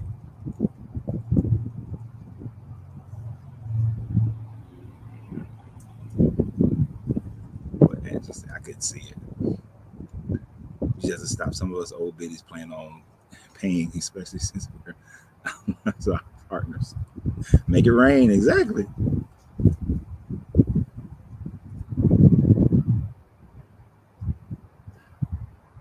Marcus said, what about the hazing rituals men especially have to go through to join a fraternity in college or organization? Right. And look at that. That don't even get you don't even get any money for that. You just go through a hazing ritual. Actually, I'm gonna tell y'all something. I am, I say this with a badge of honor. To my knowledge, unless it's happened since, I am the only person to have ever been formally charged with mutiny on a U.S. naval ship. Simply because, now they later retracted the charges, so it's not official, but I was charged. I was read the charge by my sergeant major and backed by the captain of the ship that I was on. But there is a ritual that you're supposed to go through when you cross the equator, going from a polywog to a shellback. I was not going to go through any of those rituals because all that shit was humiliating. And no, I'm not dressing up as a woman and escorting the captain to dinner, crawling through all the nasty shit from the kitchen and have the then pluck an olive from a Navy chief belly button. I was not doing none of that bullshit. And I was just telling my staff sergeant, just let me stay in the berthing space while y'all going and y'all doing that. I'm not doing it. And so he got mad because he was old racist. And then I convinced about 300 guys to stand with me and say we ain't doing it. And so the motherfuckers tried to charge me with mutiny. And because I went to high school with Sam Nunn and Buddy Darton's kids, I had their personal number. I straight up called their ass on the sat phone, told them what was going on. And what I didn't know at the time frame is that they were building a case against um, initiation rituals in the military period. And then when the stuff happened at 8th and I with their rituals at 8th and I to become part of the 8th and I Guard for the president, they shit hit the fan. All the shit hit the fan, and my case and their case was part of the whole. Excuse me, was part of the whole deal. But I don't believe in that ritual shit. That's why I never joined. I don't believe in humiliating rituals. Let me put it that way. I don't believe in humiliating rituals. People think that Masons go through humiliating rituals, and we don't. they're not humiliating at all. But if a ritual, if it's a humiliating ritual where I gotta be at the beck and call and whim of some damn dude and do all this stupid shit, no, I'm not doing it.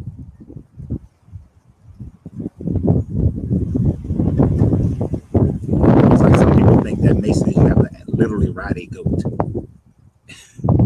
If I had to literally ride a goat, I'd have been like, okay, I'm good. See y'all later. I'm not riding a damn goat. You know. Some think that you have to perform some sexual act. You don't have to perform any sexual act. It's bullshit.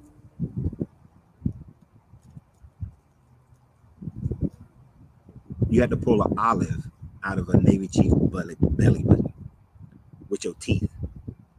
I wasn't doing that.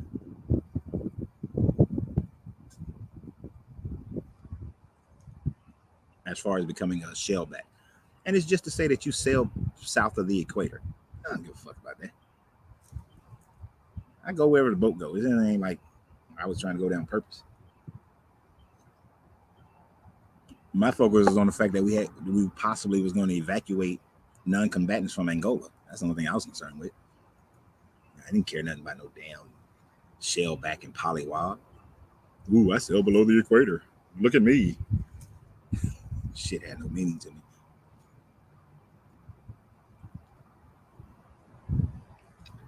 But sometimes these people are calling things that are rituals that are just not rituals, right? What would be the point? I know somebody earlier said Super Bowl, things like that, is energy gathering, right? Energy gathering to go where and for what purpose? See, if you don't know the who, what, when, where, and why of a situation, then you're just guessing. You're just throwing stuff out there to make yourself, to make yourself feel better, to say that there's some evil presence that's overshadowing the world and it's preventing you from doing whatever it is that you decide to do in your life. When the truth of the matter is, you hold all the power to do whatever it is you desire in your life.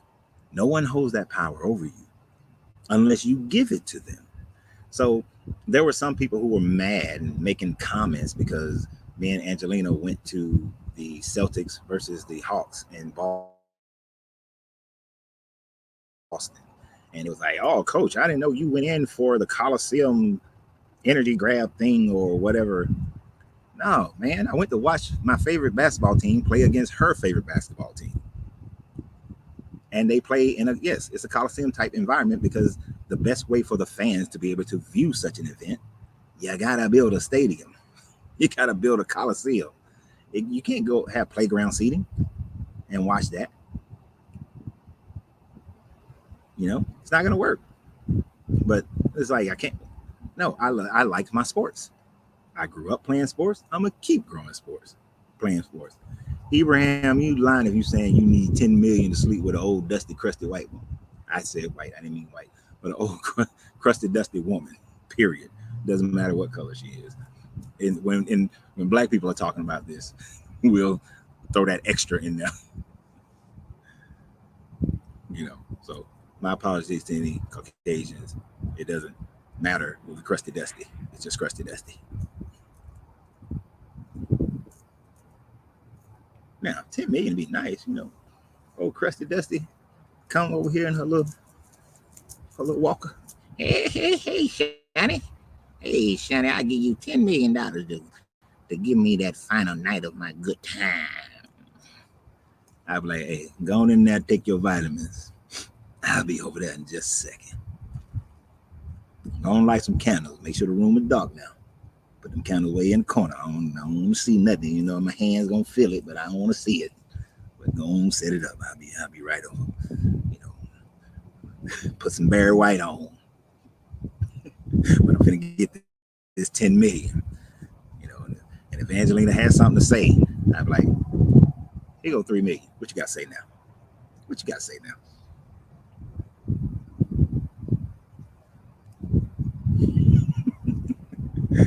So not with the wall. I don't care. Look, not being insulted, but she could be all like, going up there and stretch that arm out. Right. I'm Marcus with Lady Eloise too. Exactly, Brian. Hey, right. She be talking some Lorenzo, darling. I'm not wearing any pants. I don't have any panties on. I'm like, is that right? Yeah, you know I like it when they just be free. Get that good airflow up and down, you know. Yeah, come on.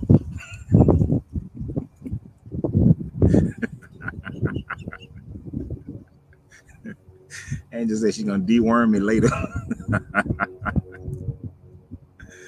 uh,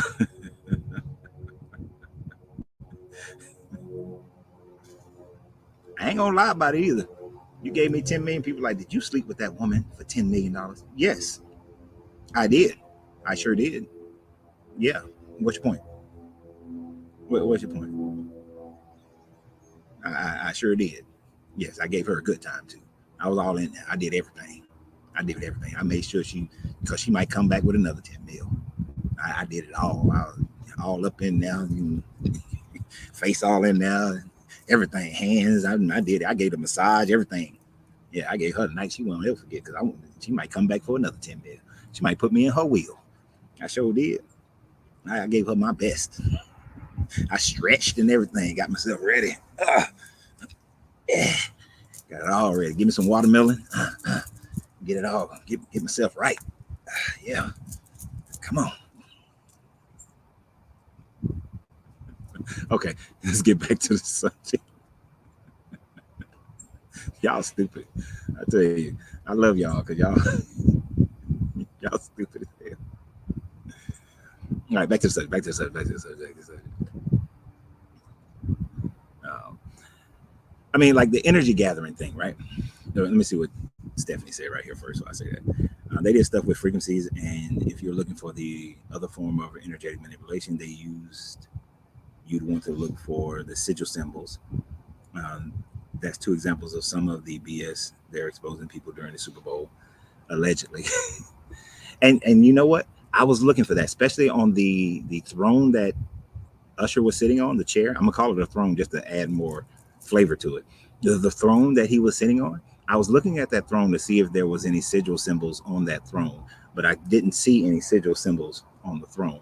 And I was looking at the way the stage was created to see if it had anything sigil symbol. Actually, it looked like, if you were in the comic books, it looked like the Nova symbol, which is a symbol of energy and power.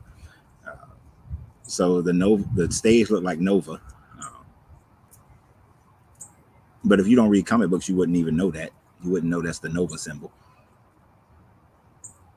Um, but I didn't see any sigils within any of it. Um, being from Atlanta, I just saw a whole bunch of Atlanta-based type stuff. Like it was representing Atlanta for the overwhelming majority of it, especially with the roller skates. That was all Atlanta. And then with the stripper poles, I know he got that in his Vegas show, but that was a tribute to Magic City. All he needed was some lemon pepper wings. And I'm saying that like I've been to Magic City. I've never been there for my life, but not that I'm against people who go there. If you like that, go. I just can't see giving my money to that. But the fact of the matter is, I didn't see any sigil work. Now, I did see one person who was propagating the conspiracy theory about on the dark side of the moon, there's some reptilians who have set up these towers on the moon, and they are succubus and taking the energy from people.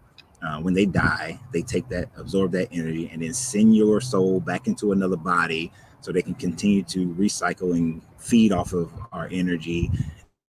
And the Super Bowl was a whole thing to send a tremendous amount of energy, since it's watched all over the world, to those reptilians and whatnot. And I'm sitting there like, dude,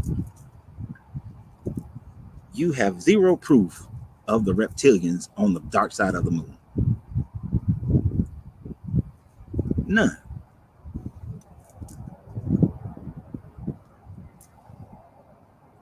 You're right, my guy. Man, Vitra Van. Why can't red just be her favorite color? Right. She could have put red because like today is Valentine's Day, and she's close to Valentine's, or it could have been her favorite color.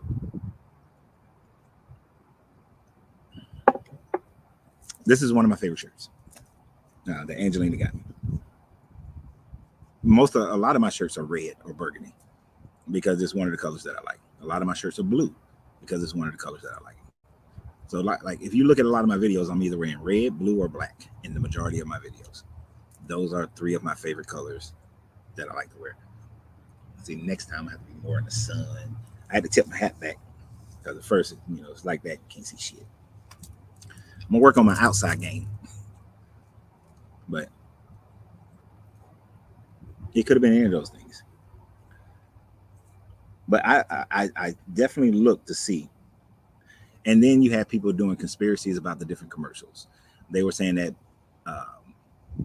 what's the old girl named Beyonce, that she did that whole, was it Verizon? Yeah, the Verizon breaking the internet commercial, and she couldn't break the internet, so she had the clone of herself.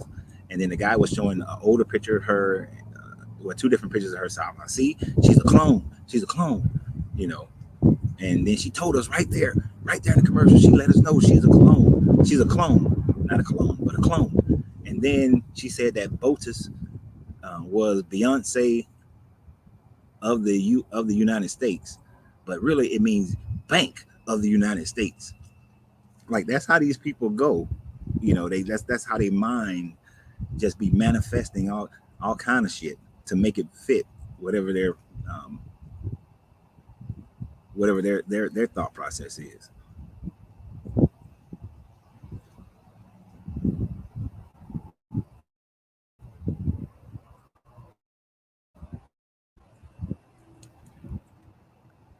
So, like, people will create and manifest whatever it is their mind tells them to. Nova. Heard about some Nova City project that the Israeli government is planning and currently laying the foundations for.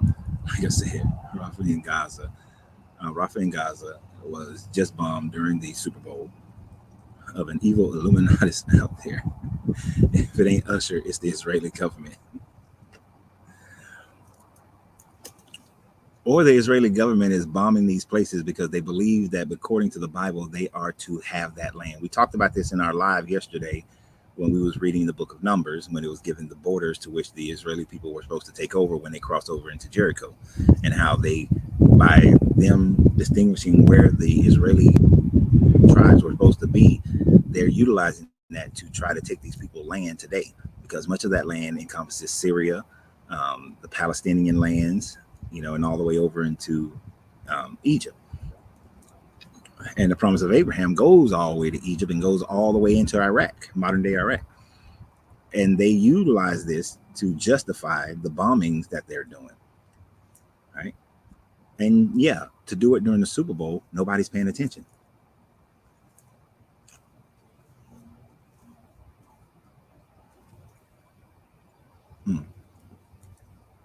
I didn't think about that, Stephanie, but you're right.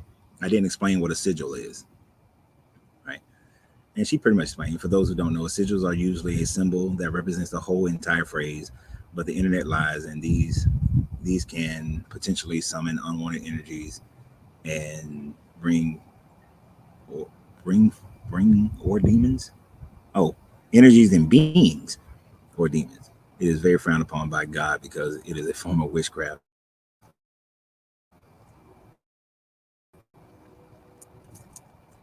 But is it witchcraft? Is it? Because Christians do the same thing. Some scholars speculate that Jesus drawing lines in the sand is the fact that he was drawing a sigil for a phrase of the Bible to which they don't know what the phrase of the Bible is that he was talking about. Right? But Jesus was supposedly drawing a sigil, but he was drawing in the sand. Right? That he didn't just draw a line, like cross his line, but he was drawing a sigil. Right?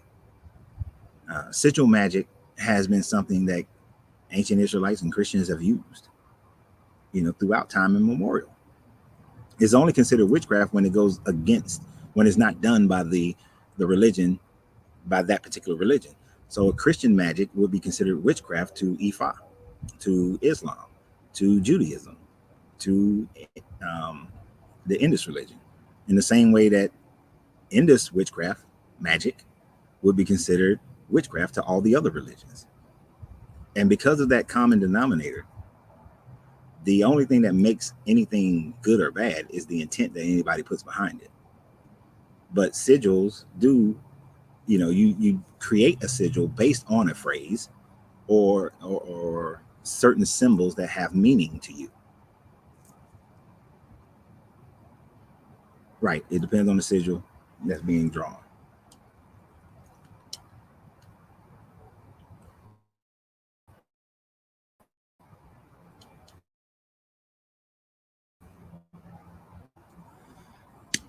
And the internet doesn't necessarily doesn't mean the internet, although some people do put false information on the internet. Um, but the internet is just a tool. Yesterday on our live we had Brian Surrey talking about, oh, you just Google that, you prove that you just use Google is a tool. I can either find good information or bad information on Google. Right? It's all about where they say all the time. I quote KRS-One quite often. If you don't know the author, then you don't know what you're reading. If you don't know the history, it actually says if you don't know the history of the author, then you don't know what you're reading. Because I'm gonna go ahead and tell you one of the reasons why. Okay, so sigils is also about energy that you put out. It's just symbols. So any business that I've ever had, I would have a statement, a success statement. And then from that success statement, I would create a sigil. And then I would hide that sigil somewhere on the premises. And I would put it on the premises for about a week. And then after a week, I would take it and I would burn it. That's a basic idea of what sigil magic is. Right? Now, for me, it was just a process that I went through to focus for a week of putting my intent, putting my energy into this business so that I can keep that motivation to keep doing whatever it is that's going to make it, that's going to help me to make it successful or not. Right? I'm always in the position where I realize that it has nothing to do really with the sigil. It has nothing to do with the ritual. What it has to do with is me organizing my thoughts and my energy in a way that I then increase the vibration of that business in accordance with how that business will function to be able to be profitable.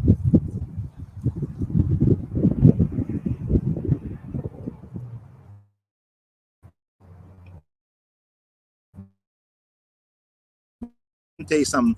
One of the hardest things about being an entrepreneur, well, one of the hardest things about being an entrepreneur is keeping your energy up. Just like you get tired on your job, but when you get tired on your job, you can kind of slack and you got other people and you got managers and you got all that. When you're an entrepreneur, that shit, everything is on you. Everything is on you.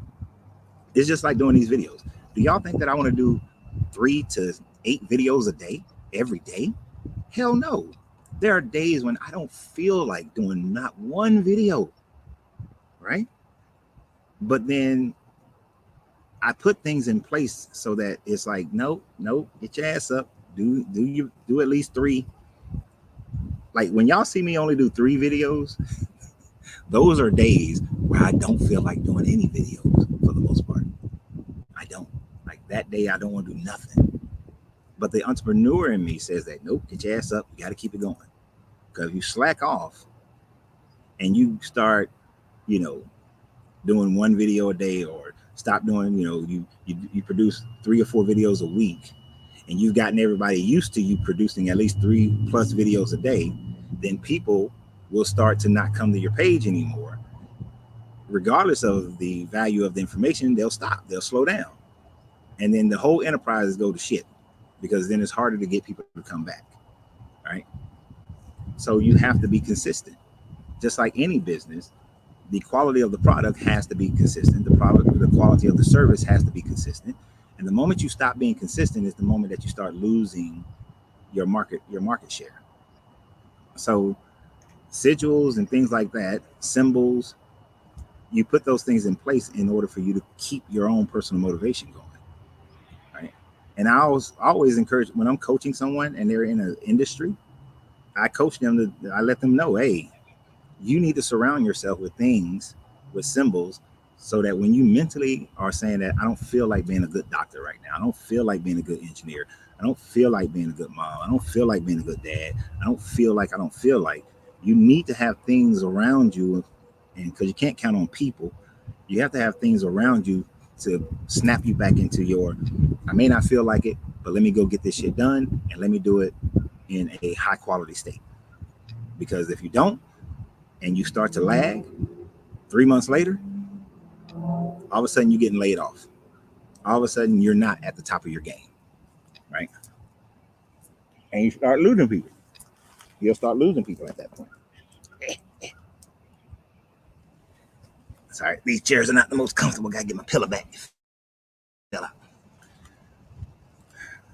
So that's what sigil magic is to me. That's what any of these things that people call magic is. You know, Usher performing at halftime, all those other people performing at halftime is a great time for people to see me again. Because I didn't even know, and we didn't even know until yesterday or the day before. Did y'all know that Usher has a new album out? I had no idea. And if he didn't perform in the Super Bowl, I probably would not have looked it up to see or listen to his new album. I still haven't listened to it. Angelina listened to it. She said it was all right. But we don't necessarily, hey, nosy people. Hey, nosy lady. But so these people put themselves in those positions to be able to gain your attention so that you focus on them again so that they can keep the what is it called? When it's movement, continuous movement. Not the motivation. Momentum, to keep the momentum going.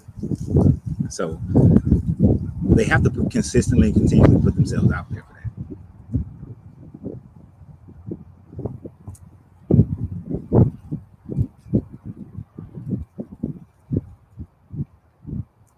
Thank you for being here, Brian.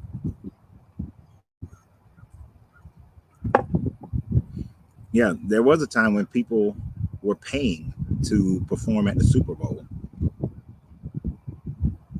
Not the way they do it now, so that they can get that shine. Did you know that the military, you know how you see all the NFL seems like it's all patriotic and all that bullshit? No. There's a line item in the military budget that pays the NFL for them to do the national anthem, to bring out the flag, to do the flyovers. The military pays for all of that because it's a recruitment tool. They use it as a recruitment tool. So millions of your dollars are spent on recruiting by paying for Super Bowl commercials or flyovers and color guards and all that stuff.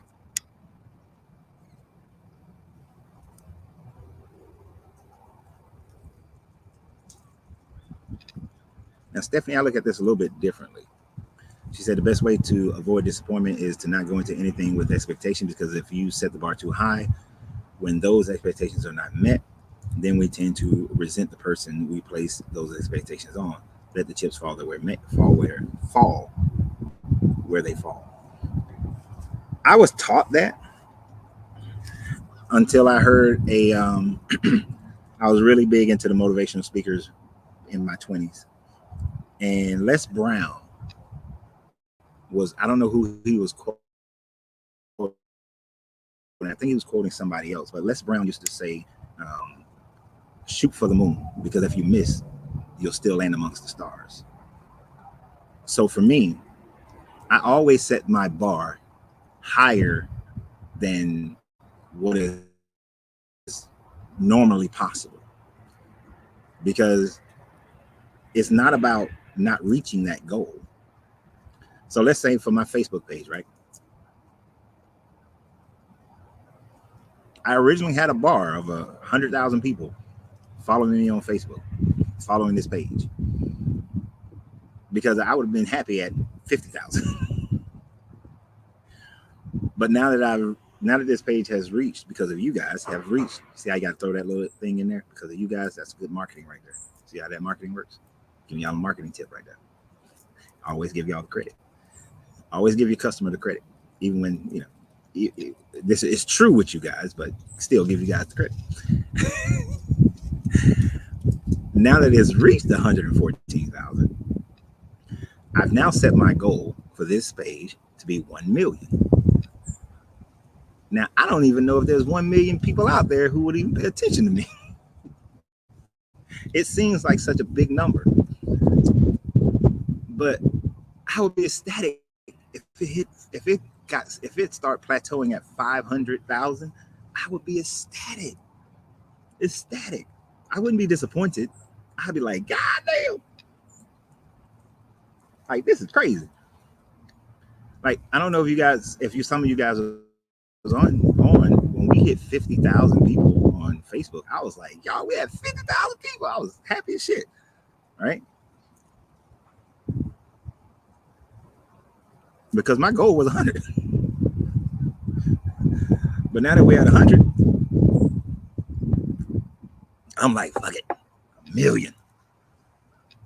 And if we land at 500,000, it's you see, for me, 500,000 is still a little scary, right? Because it's the responsibility.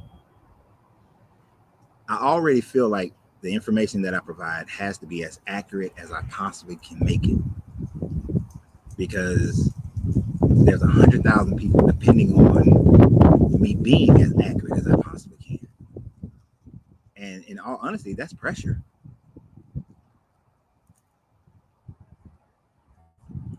But at 500,000, oh my gosh. You know, the city of Macon is 500,000 people. That's a whole goddamn city of people. I live in Wilmington, North Carolina right now. There's not 500,000 people in Wilmington, right? That's a lot.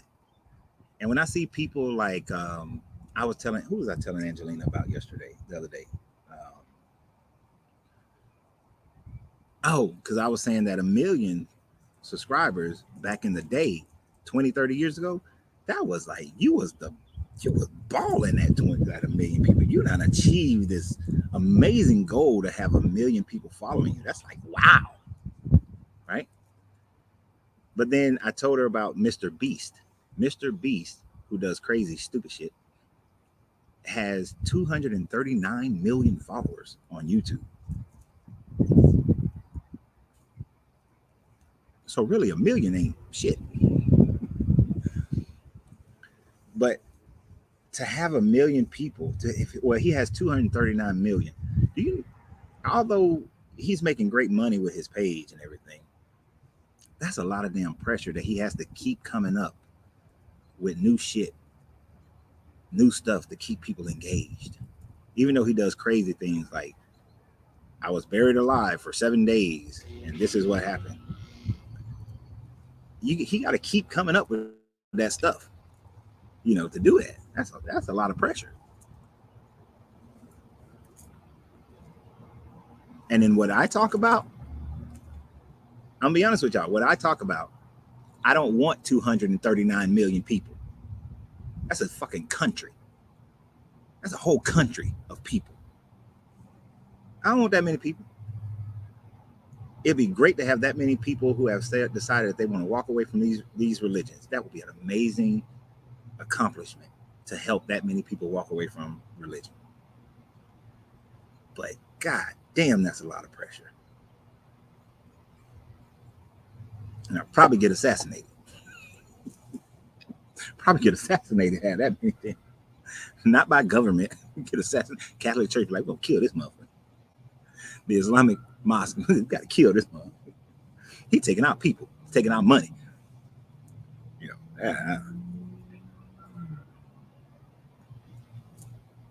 And even what we're talking about today, to have that many people, shit. If there is an Illuminati, they'd be like, we're gonna kill his ass. I don't know. They might let me join at that point. Like, if it is one, they might let me join. I go join the Bilderberg and the Bohemian Grove at that point. Yeah, I'd be like, man, yeah, we're gonna move the world. Like Leland said, it's always about the money. If you, like, the what's the population of America? Like 400 million people. So if you convince half of America to walk away from Christianity, you would put such a dent in those damn tithe and offering. The church is gonna come after that ass. The church is gonna come get you. They ain't no way they not.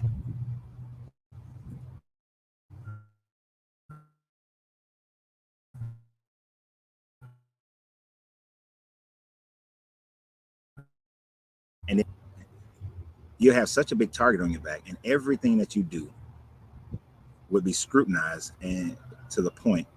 Instagram, come on over to Facebook and YouTube. You'll be scrutinized so much that, and I'm gonna tell you, I got that I don't give a shit mentality, meaning that there are certain aspects of my lifestyle that some of y'all wouldn't agree with. Here's one.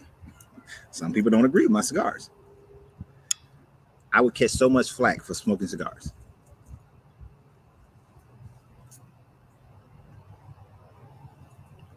They would pressure politicians to come down on my videos for smoking cigars. Right? Every place I go, everything I say will be scrutinized. So I don't want 239 million people.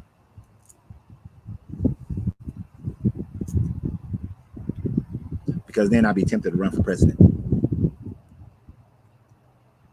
And y'all don't want me to run for president. That is one thing y'all do not want. Y'all don't want Coach Renz to be the POTUS. Because like Beyonce, I'm going to change it from the POTUS to the ROTUS. Renz of the United States.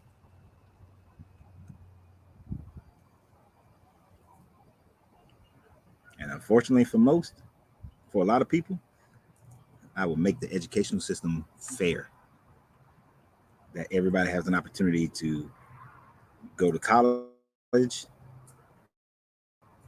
go to trade. I will bring back trade schools as a free entity like a champ. So they don't want me to be president. I'll make America the most economically powerful country in the world. And then I convince other countries to do the same shit. There'll be free market trade around the world and get rid of most of our tax system. Yeah, y'all don't want me to be president. Mm-mm. We'll stop going to war with all these countries for economic reasons. Mm-mm. I make every police department under federal guidelines. Every judge will be under federal guidelines. Nope, motherfucker stole something. They all get the same sentence. You ain't gonna get no sentence based on how you feel. Everybody got the same sentence. Fuck that racial bullshit and gender bullshit. Everybody get the same sentence. And then I'm gonna make prison harsh like a mother. You ain't gonna want to go to prison. All prisons will be federal prisons. Nah, all them TVs and shit. No, you motherfuckers finna work, and y'all finna get some technical training. You in here to fucking learn so you can be a better person in society. Excuse me. I'm finna put all y'all back to work. But since prison is supposed to be about rehabilitating,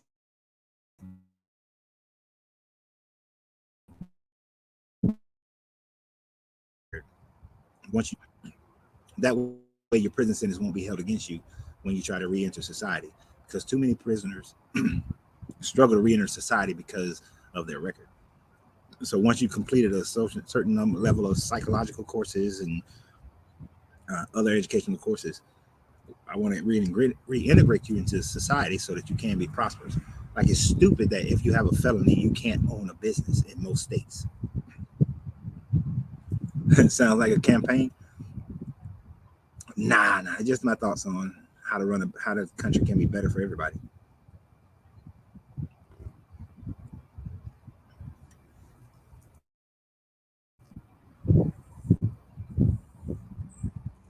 What do you think about the hidden hand symbol used throughout history? What's the hidden? I don't even know what the hidden hand is. Let's find out. Let's use Dr. Google, my friend. The hidden hand symbol.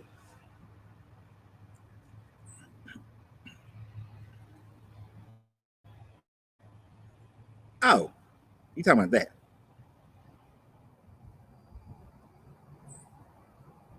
I just excuse me. I just know it under a different name.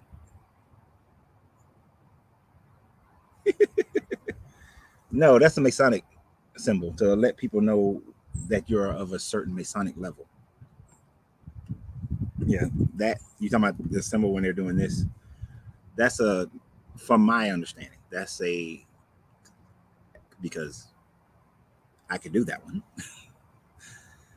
and that would be a way that I can let certain Masonic people know that I'm a Mason of a certain degree, right? So, like if that guy over there on the other side of the street with his little grandchild, if I wanted to, no, that's a girl, that's a woman, sorry. If I wanted to let her know that, if that was a guy and I wanted to let him know that I was a Mason, I could do that. And he would, if he's of that certain degree, then he would know that I'm of that certain degree. Then we can have a conversation.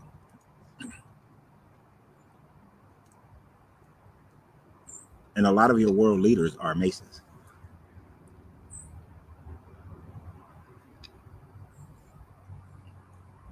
but it's not a secret cabal. You know, it's funny. Masons have symbols that we do it. We do things in public. It's not hidden. You just don't know all the meanings behind it. And most of the stuff is just to identify that we're brothers. So, to give you an example, when 3 years ago, when me and my brother was doing a cross country motorcycle ride, my bike broke down in Memphis, right outside of Memphis, like literally, like right before you cross the bridge into Memphis, and cars are just zooming by, zooming by, zooming by.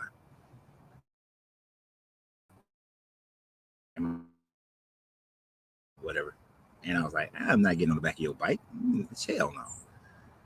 So I stood next to my bike and I stood a certain way. And that let everybody, and you know, people passing by was just like, they would have just thought, oh, he needs help. But that stance let Masons know that I'm a Mason. And if you are a Mason and you see somebody standing that way, you are obligated, as long as you're able, to stop and help that person. So within about 5 minutes, a guy pulled up to an access road because he had got off the bridge, came and went back around, saw that I was a Mason. We acknowledged each other, and he stayed with me until I got my bike, until my bike was working. Took me like 5 miles away to a parts place, got a battery, made sure it got installed, made sure I was on my way before he left. That's all it means. That's all it was. You know, it's part of being a Mason that we help each other out in times of distress.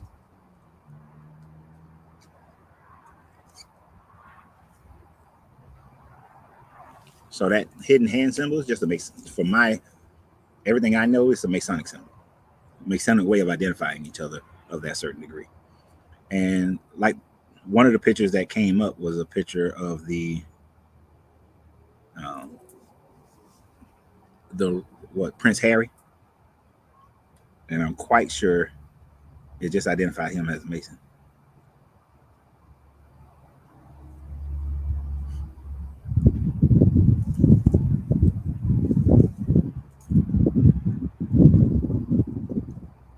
But nothing else beyond that. It's not a secret cabal.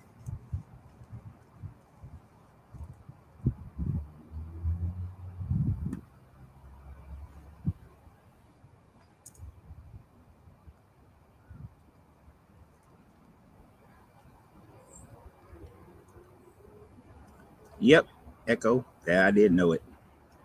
I just never called it that, the hidden hand symbol. Um, we have a different name for it in Masonry that I'm not going to tell y'all, but not like you can't find out. There's a book that you can go get and you can see what every symbol stands that we do. That's why I'm saying it's not a secret organization. Now, if you don't know what words to say when, you'll just be identified as somebody who is faking it. And that is something you don't want to do, because there is a list of people who have tried to fake their way through Masonry, and any Mason can pull up that list. if you know where to go. But any Mason can pull up that list. And let's say you're going to get a job interview. If the person interviewing you is a Mason and they go back and they check that list and they see that you were on that list, guess what? You're not getting that job.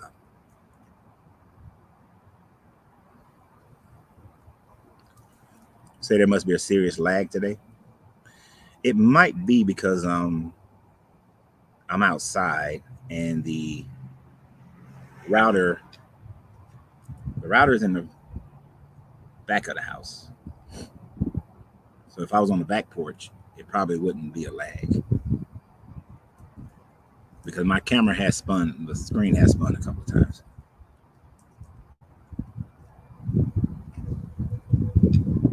But I think back to the subject matter. He is my brother. Are you a star? Gina? I don't see these halftime shows as rituals or anything of the Illuminati. I see it as performers trying to one up each other. Okay, you are. I see them as trying to one up each other to provide the best theatrical show that they possibly can so that people will remember. And you got to think, some of these Super Bowl shows have been amazing. Prince is still my #1 Super Bowl halftime show. Right? Michael Jackson behind him. Now, I'm a little bit biased on that one because I like Prince more than others. But Prince, definitely #1 halftime show. And if I was putting on a halftime show, I'm trying to outdo that. I want my show to be better than his. Of course, when he was doing Purple Rain and it started raining, that was perfect. I don't know if they had rain machines, but that was perfect.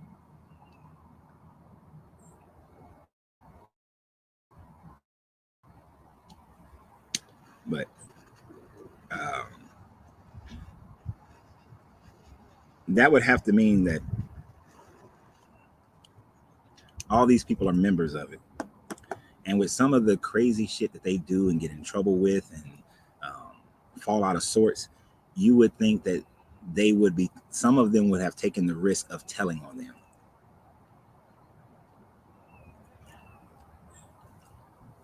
Of being like, oh, I did this and they promised me that, but I didn't get it. So I'm going to tell it all. I'm going to tell all now. Regardless the threat of life. Gene, I never did the work to become an Eastern Star.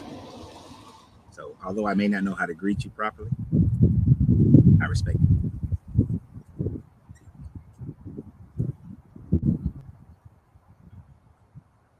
Okay, not freezing. All right, cool.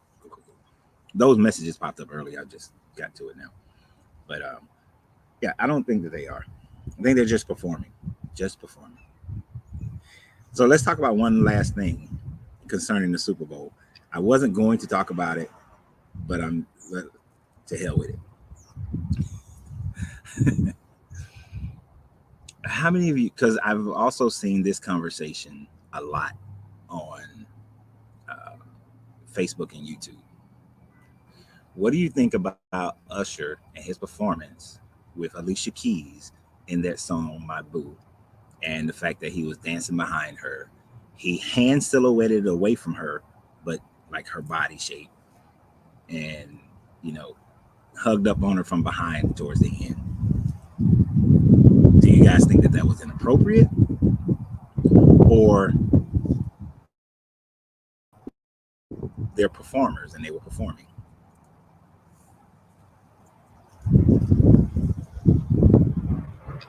What are your thoughts on that?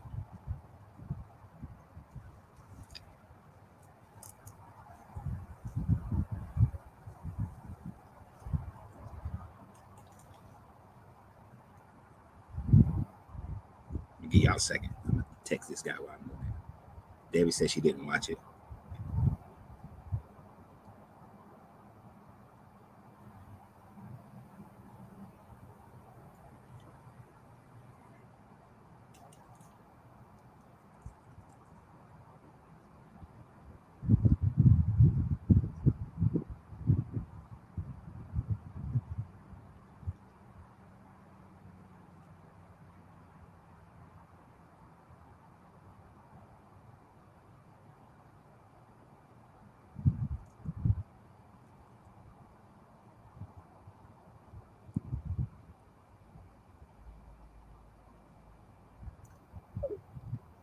So Echo didn't watch it either.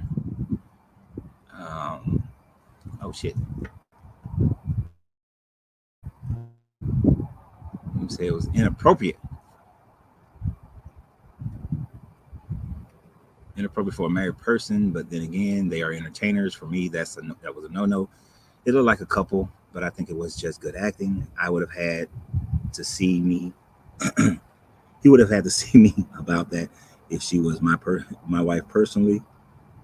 Uh, ain't no difference in movies. I'll be honest. I am so that as my children travel through the world, they know how to get help if needed. Oh, yeah, exactly. Mine too.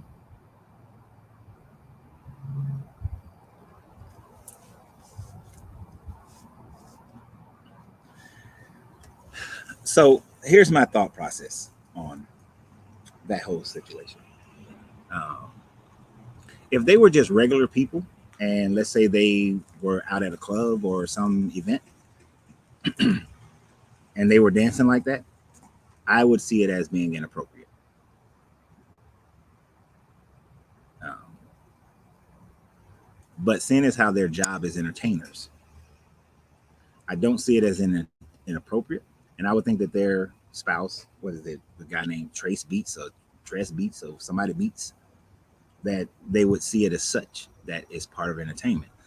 Let's say Alicia Keys was in a movie and the movie calls for a kissing scene, right? Are you going to tell your spouse that they cannot be in this movie because the kissing scene, or that they got to eliminate the kissing scene? There are some actors who do that, who say that, yeah, I will not do a love making scene or a kissing scene because of that reason. So each person has their own quantification for it. Swiss Beats, thank you. Um,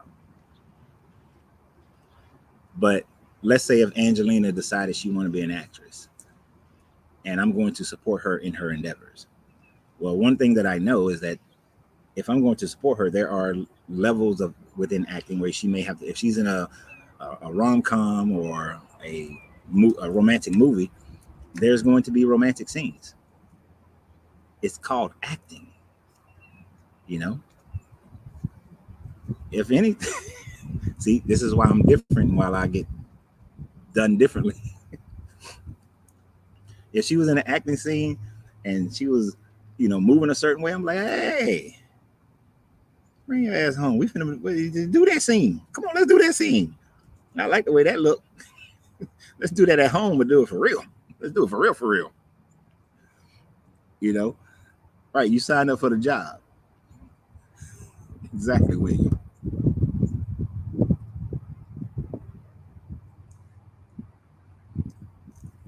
Uh,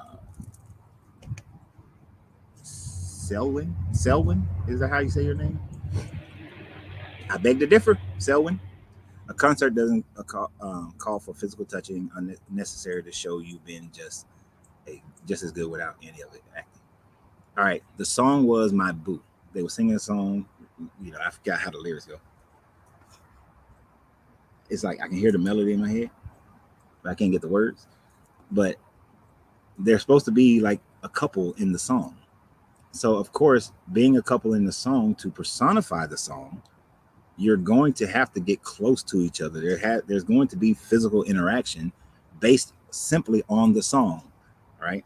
Now, if it was a different song, and as you saw, there were other songs that didn't require being close to anybody or, you know, being that way. But it's just like a romantic movie. If it's a romantic movie, you're going to be up close to somebody. If it's an action movie, you may not ever be close up to anybody. I've been to many concerts, and if it was a romantic song duet, then the people were acting out the song, looking at each other all lustfully and, staring deeply in each other's eyes and embracing each other at certain parts of the song. Doing a concert is pretty much you're doing a mini movie for each song, just like on videos for songs. You're going to do those things. So I don't see it any differently than acting.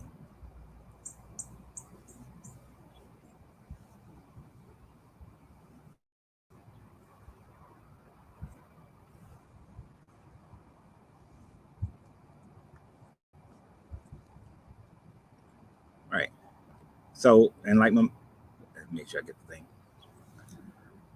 We just talked about this yesterday. Acting is called great because you assimilate the real, right? So is acting a real kiss or not? And that's the thing. If you're going to be a great actor or actress, the point is to make the audience feel like this is a real thing.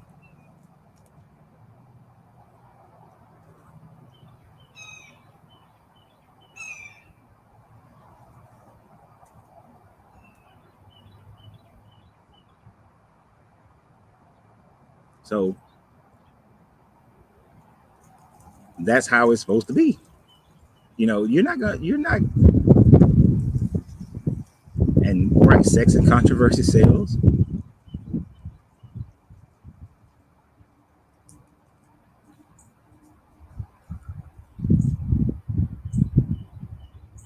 But I wouldn't have any problem. I didn't have any problems with it. For me, I was just like, oh, that's how the song. The song is my boo. So they supposed to be acting like they're singing to each other. They're in a relationship. I bet you Swiss Beats didn't have any problem when that check came home. When that check hit that account, yeah, no problems. Hell, it might have caused a resurgence in the streaming of the stream purchases of that song. Because people are like, oh, I forgot about that song. Let me add this to my whatever, you know.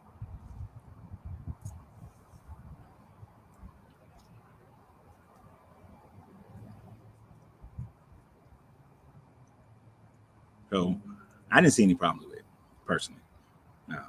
If I desired to be, well, if I actually, let me go back. I have been in some plays, stage plays, and oh no, not stage plays. What's even better is, and you guys won't be able to find it, thankfully. Uh, but when I was stationed in Germany, I was doing some modeling while I was there, and one of the modeling gigs that I got was an underwear modeling ad. Now, when I first was told about it, I thought it was just me, just the men's underwear. And so when I got there, though, I had to do the majority of the shoot was with a woman. So, and I was married at the time. And of course, she's on me, I'm on her, we're together. And a lot of the poses, that's all alluring because sex sells. These are supposed to be sexy underwear for women, sexy underwear for men. Now, it was supposed to just be in a little catalog, but they wound up putting it on bus stops all over Germany and England. So, of course, the guys in my unit dogged the shit out of me about it because they weren't really supposed to know about it. I wasn't really supposed to be doing it. All right. But that $10,000 check back in 1990, what was that? 96? That $10,000 check hit strong in 96 for that ad. And I actually found out that I should have gotten, because of the disbursement of it, I should have got paid more for it. But nobody had a problem with it other than the jokes from the guys in my unit. My colonel did say, you're not supposed to, you represent the military, you're not supposed to do all that. So, but it was just a gig. I never saw that woman again for the rest of my life. I've never seen that woman. I don't even know her name,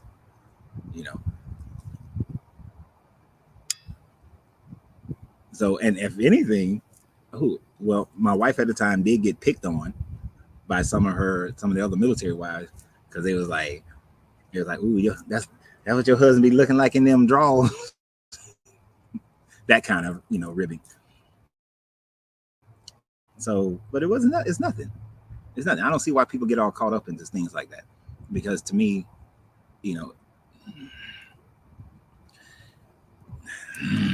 it's two levels to it. One, the first level is that people get caught up in finding it in the negative because one, jealousy again comes back. But the second part is it could be a demonstration of their own insecurities within their own relationship. The fact that it's not something that it's three levels. Let me say three. It could be insecurities they have within their own relationship, the insecurity of another man or woman being that close to their mate. And then there is just the idea that some people don't like it. And that's fine too. If you just don't like it, if you think that your mate is never supposed to be in that type of situation, well, that just limits certain things that you and your mate will be able to do. I have a friend. So I was enamored by the hug and kiss on the cheek. If any of you ladies ever meet me, you better let me know beforehand. But if I hug you, I generally will kiss a woman on her cheek, right? And then when I went to Europe, and that shit happened all the time, that was like a normal greeting in most of the countries I was in. It got reinforced. So that's a normal thing for me. But I have certain people in my life that they don't like that. Once they let me know that, I don't do it towards them. It's just a preference of theirs. And I understand and I respect that preference. And some people just have that preference. So it's perfectly fine for those people to look at Usher's and Alicia Keys' display and say, no, that's inappropriate. Because either they just don't like it, they're insecure, you know, or um, they see it. What was the third one? I forgot the first one. Shit. Anyway, so it comes down to what a personal preferences are, and it's just for other people to respect it. Evidently, Alicia Keys and Usher, their mates don't have that problem. So why do we have a problem with it? We shouldn't. We shouldn't have a problem at all, because that's them. That's how they decide to live their life. Because I'm sure that how other people live their life, there are certain people who would find issue with that, right?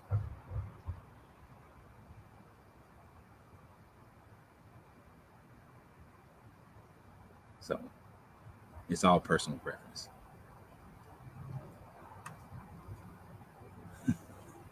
Brian is stupid. Y'all know Brian W. Y'all know I put him in that special category. Fool said I might lick a pig's ass for a certain million. Everybody got a price for everything.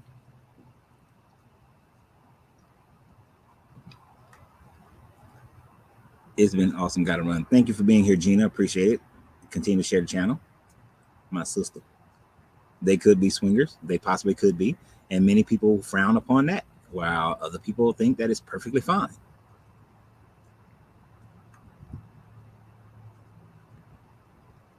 Some folks still got a passive, like possessive nature about them and believe their spouse is a possession.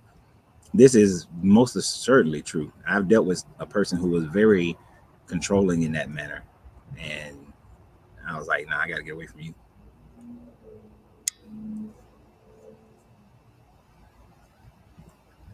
The her part reminded me of a tribute to when Michael Jackson brought Slash on stage. Yeah, I actually, the her part, I that was one of the best parts for me. Um, that electric guitar, ooh, that was good. That was good. I didn't see this one. The Catholic Church thought Christianity and the Ishmaelites through Islam. The Catholic Church through Christianity and the Ishmaelites through Islam. At the end of the 4th century, made us slaves over the original manuscript that we followed then under their religious doctrine. They are contrary to the original scripture. Which original scripture are you talking about, though? Um, because not all of Africa was under a particular scripture. We have to recognize. I think it was Eric who said that just because Egypt and maybe Ethiopia, the Oxamites were under a particular type of understanding, doesn't mean that sub-Saharan Africa was under the same understanding, and or sub-Saharan West Africa was either. And the overwhelming majority of slaves after the 15th century um, came from that region of the world.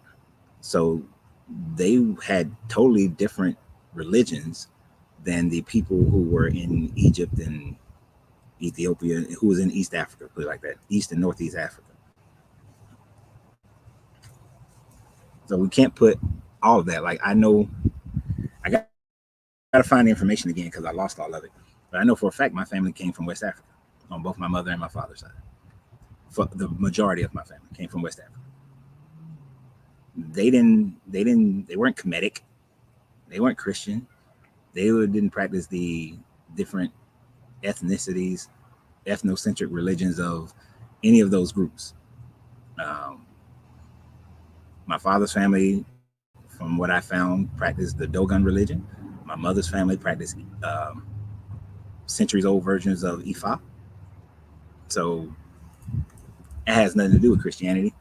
It has nothing to do with the Ethiopian religions.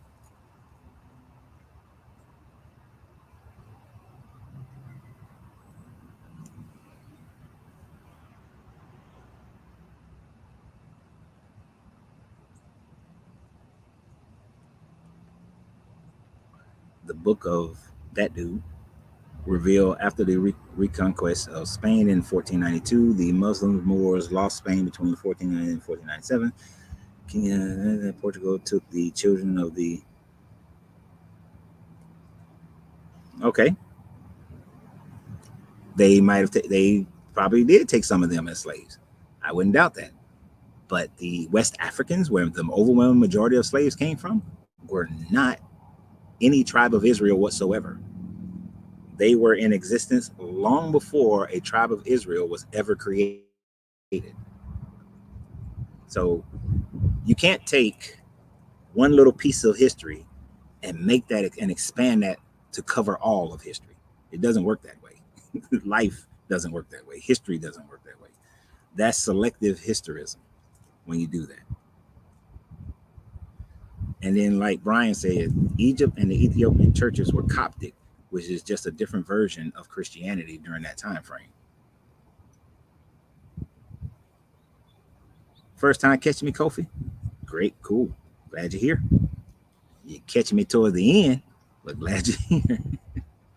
Because, the Bob Marley movie comes out today. Well, it came out today. So, I got to go see Bob Marley movie. Y'all just don't know.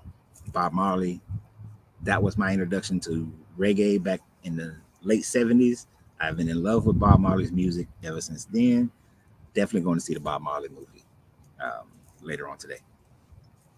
So we're not going to be on here till it's almost 4 o'clock. We got to get off here. So we're probably going to see the movie around 7. We're going to see Bob.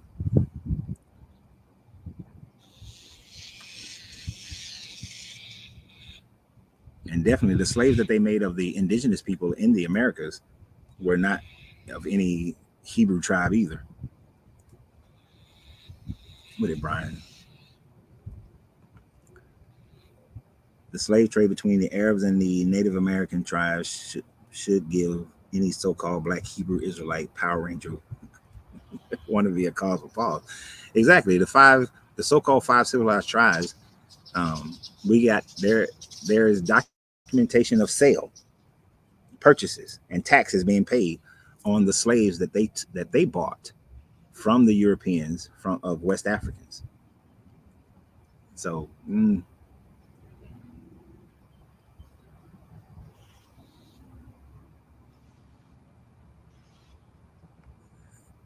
okay, this is always something that I find funny. And he's saying you're not looking at the conditions on oh well, is your history. Okay, so I think I understand what you're saying. You cannot do this. You can't pick and choose. Oh, well, this dude wrote this history, so I'll accept his part of the history. But that dude wrote this history. I don't really like his part of the history, so I'm not going to accept his part of the history because it doesn't fit into my narrative. But the true narrative is just this: the overwhelming consensus of slaves that were brought into the Americas came from West Africa. 30% came from what is today Nigeria, and the Nigerians were not Hebrew at all. What's happening? Were there small sects of Hebrews in Nigeria? Sure. But were they enough to facilitate the slave trade? No. My father's family comes from Mali. Were there any Hebrews in Mali? A very small sect. But the overwhelming majority of those who came out of Mali were Dogons. They were not Israelites. So you can choose whatever history you want that fits your narrative. I choose real history, the wholeness of history. And that is real history when you look at the entire picture and not just the part that fits your narrative. Because when you do that, then you are doing a historical bias in your research because you want it to fit whatever narrative you already have decided is going to be your narrative. And it just doesn't work that way. Not at all. Because just in looking at the cultures during that time frame, the African culture that was infused into the European cultures and the indigenous cultures that were infused into the European cultures are not Hebrew cultures. They are cultures that were Ifa, cultures that was Aztec, Mayan, that was Incas, that was the Hopis and Cherokees and Creeks and all of them before they became the five civilized. Their cultures were infused into the Americans, the cultures of the different Americas. So not a Hebrew culture at all. And what's funny is Hebrew Israelites don't realize that, maybe not realize, because I ain't gonna say you don't realize that the majority of your thinking that has become the people who were indigenous in America were Hebrew, the people who were brought over Hebrew comes from the Mormons. So you're literally taking on what Joseph Smith wrote as far as who the indigenous people of America were and who the slaves that were brought over were. So they like to say, oh, you're taking a white man's history. So are you. You're just taking the one that you like.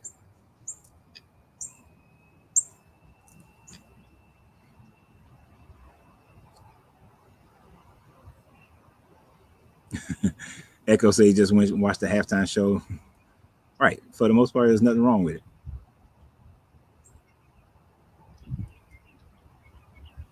I don't know.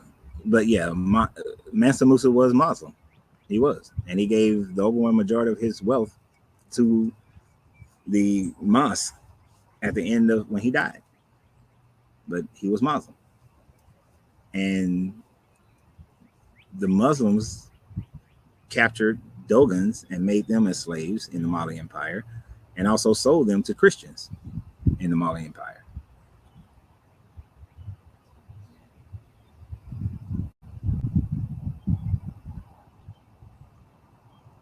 Thank you, Shamika. I appreciate that.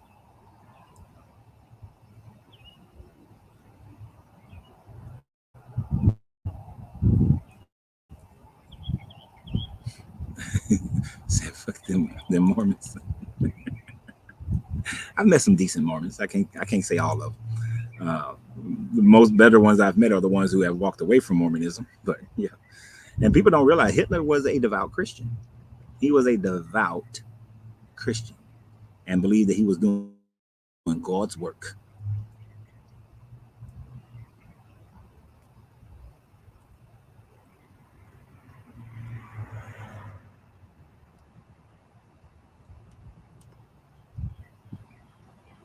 Why is this moving so slow? Oh well. But all right, people, it's about time for start getting off here. I do appreciate you guys hanging out with me for 2.5 hours plus. I don't know. I don't like the lighting here, so I don't know if we're gonna do this front yard outside thing again. This lighting is not favorable. The back porch probably would have been better, but I knew I would have a lot more interruptions if I was on the back porch. That's the only reason. So, but I can't have a cigar in the house. I don't like it here, but anyway. So I appreciate you guys. Please follow our channel, Eat, Sip, and Smoke Travels. Angelina posted that within the comments earlier, and she also has a channel called Really Did You Know? Please follow that channel and continue to follow this channel and share this channel because you guys have made it grow.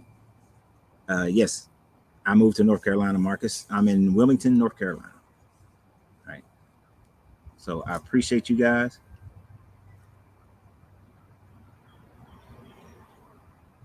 Very much. And I'm not going to promise that I'll make some videos today. I plan on making a few more videos today. It's not that I don't feel like it. It's all about time today. Um, if Angelina hasn't finished making her videos, then I probably will go make some videos while she's making hers. But I know we are going on a date, which we, you know, been able to date a lot since August, since I closed the cigar lounge. But we're going on a date. Gotta go see Bob Marley.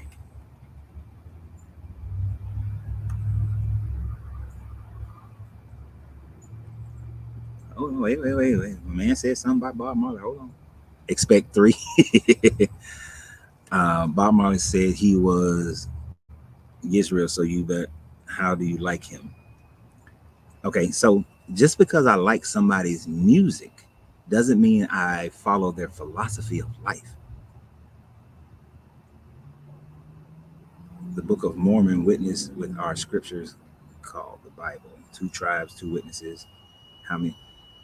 Just because Joseph Smith wrote some shit doesn't mean he was right.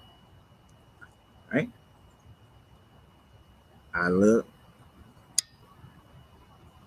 So that's amazing to me. Because I like Bob Marley, then I need to agree with his politics, all of his politics and all his thought processes on who we are. Hell no. No. I respect Haile Selassie, but I don't agree that he is from the line of Menelik and that he was a messiah of some sorts. No. He's just a dude. Right, Debbie. He's just a damn man. That's all we all are. We're just men and women who have thoughts and ideas, and, you know, that sort of thing. You know, Bob Marley wrote some great songs. Buffalo Soldier. You know, Three Little Birds. But just because in some of his songs he talk about Yah doesn't mean that I agree with Yah. No. When I was growing up, I liked the Miami Boys. But that doesn't mean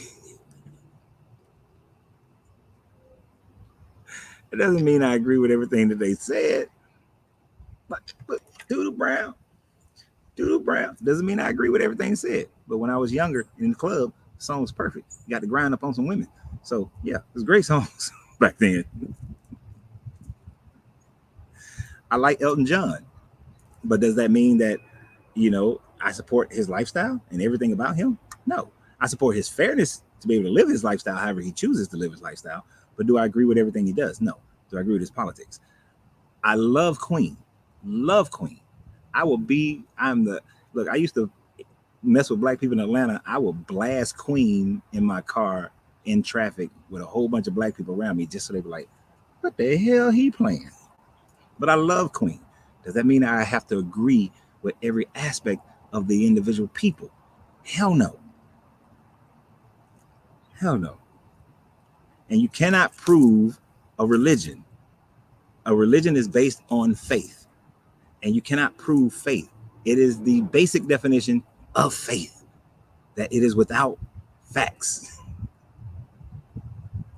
So you can't, and there's too much proof out there about where these slaves came from. And then you just like reasonably look at the culture, you will know that they were not Hebrew. Anyway, because the Native Americans in America were not practicing anything that was Hebrew. Right, because you like Queen doesn't mean you have to be a queen. Exactly. But Freddie Mercury, an amazing songwriter, an amazing singer. So I will rock out to Queen in a heartbeat. Eric, I'm good with you, bro. I don't need to seek out. I know who I am. I don't need anybody else to tell me who I am. I know exactly who I am. I know exactly where my family comes from. You know, can you say the same?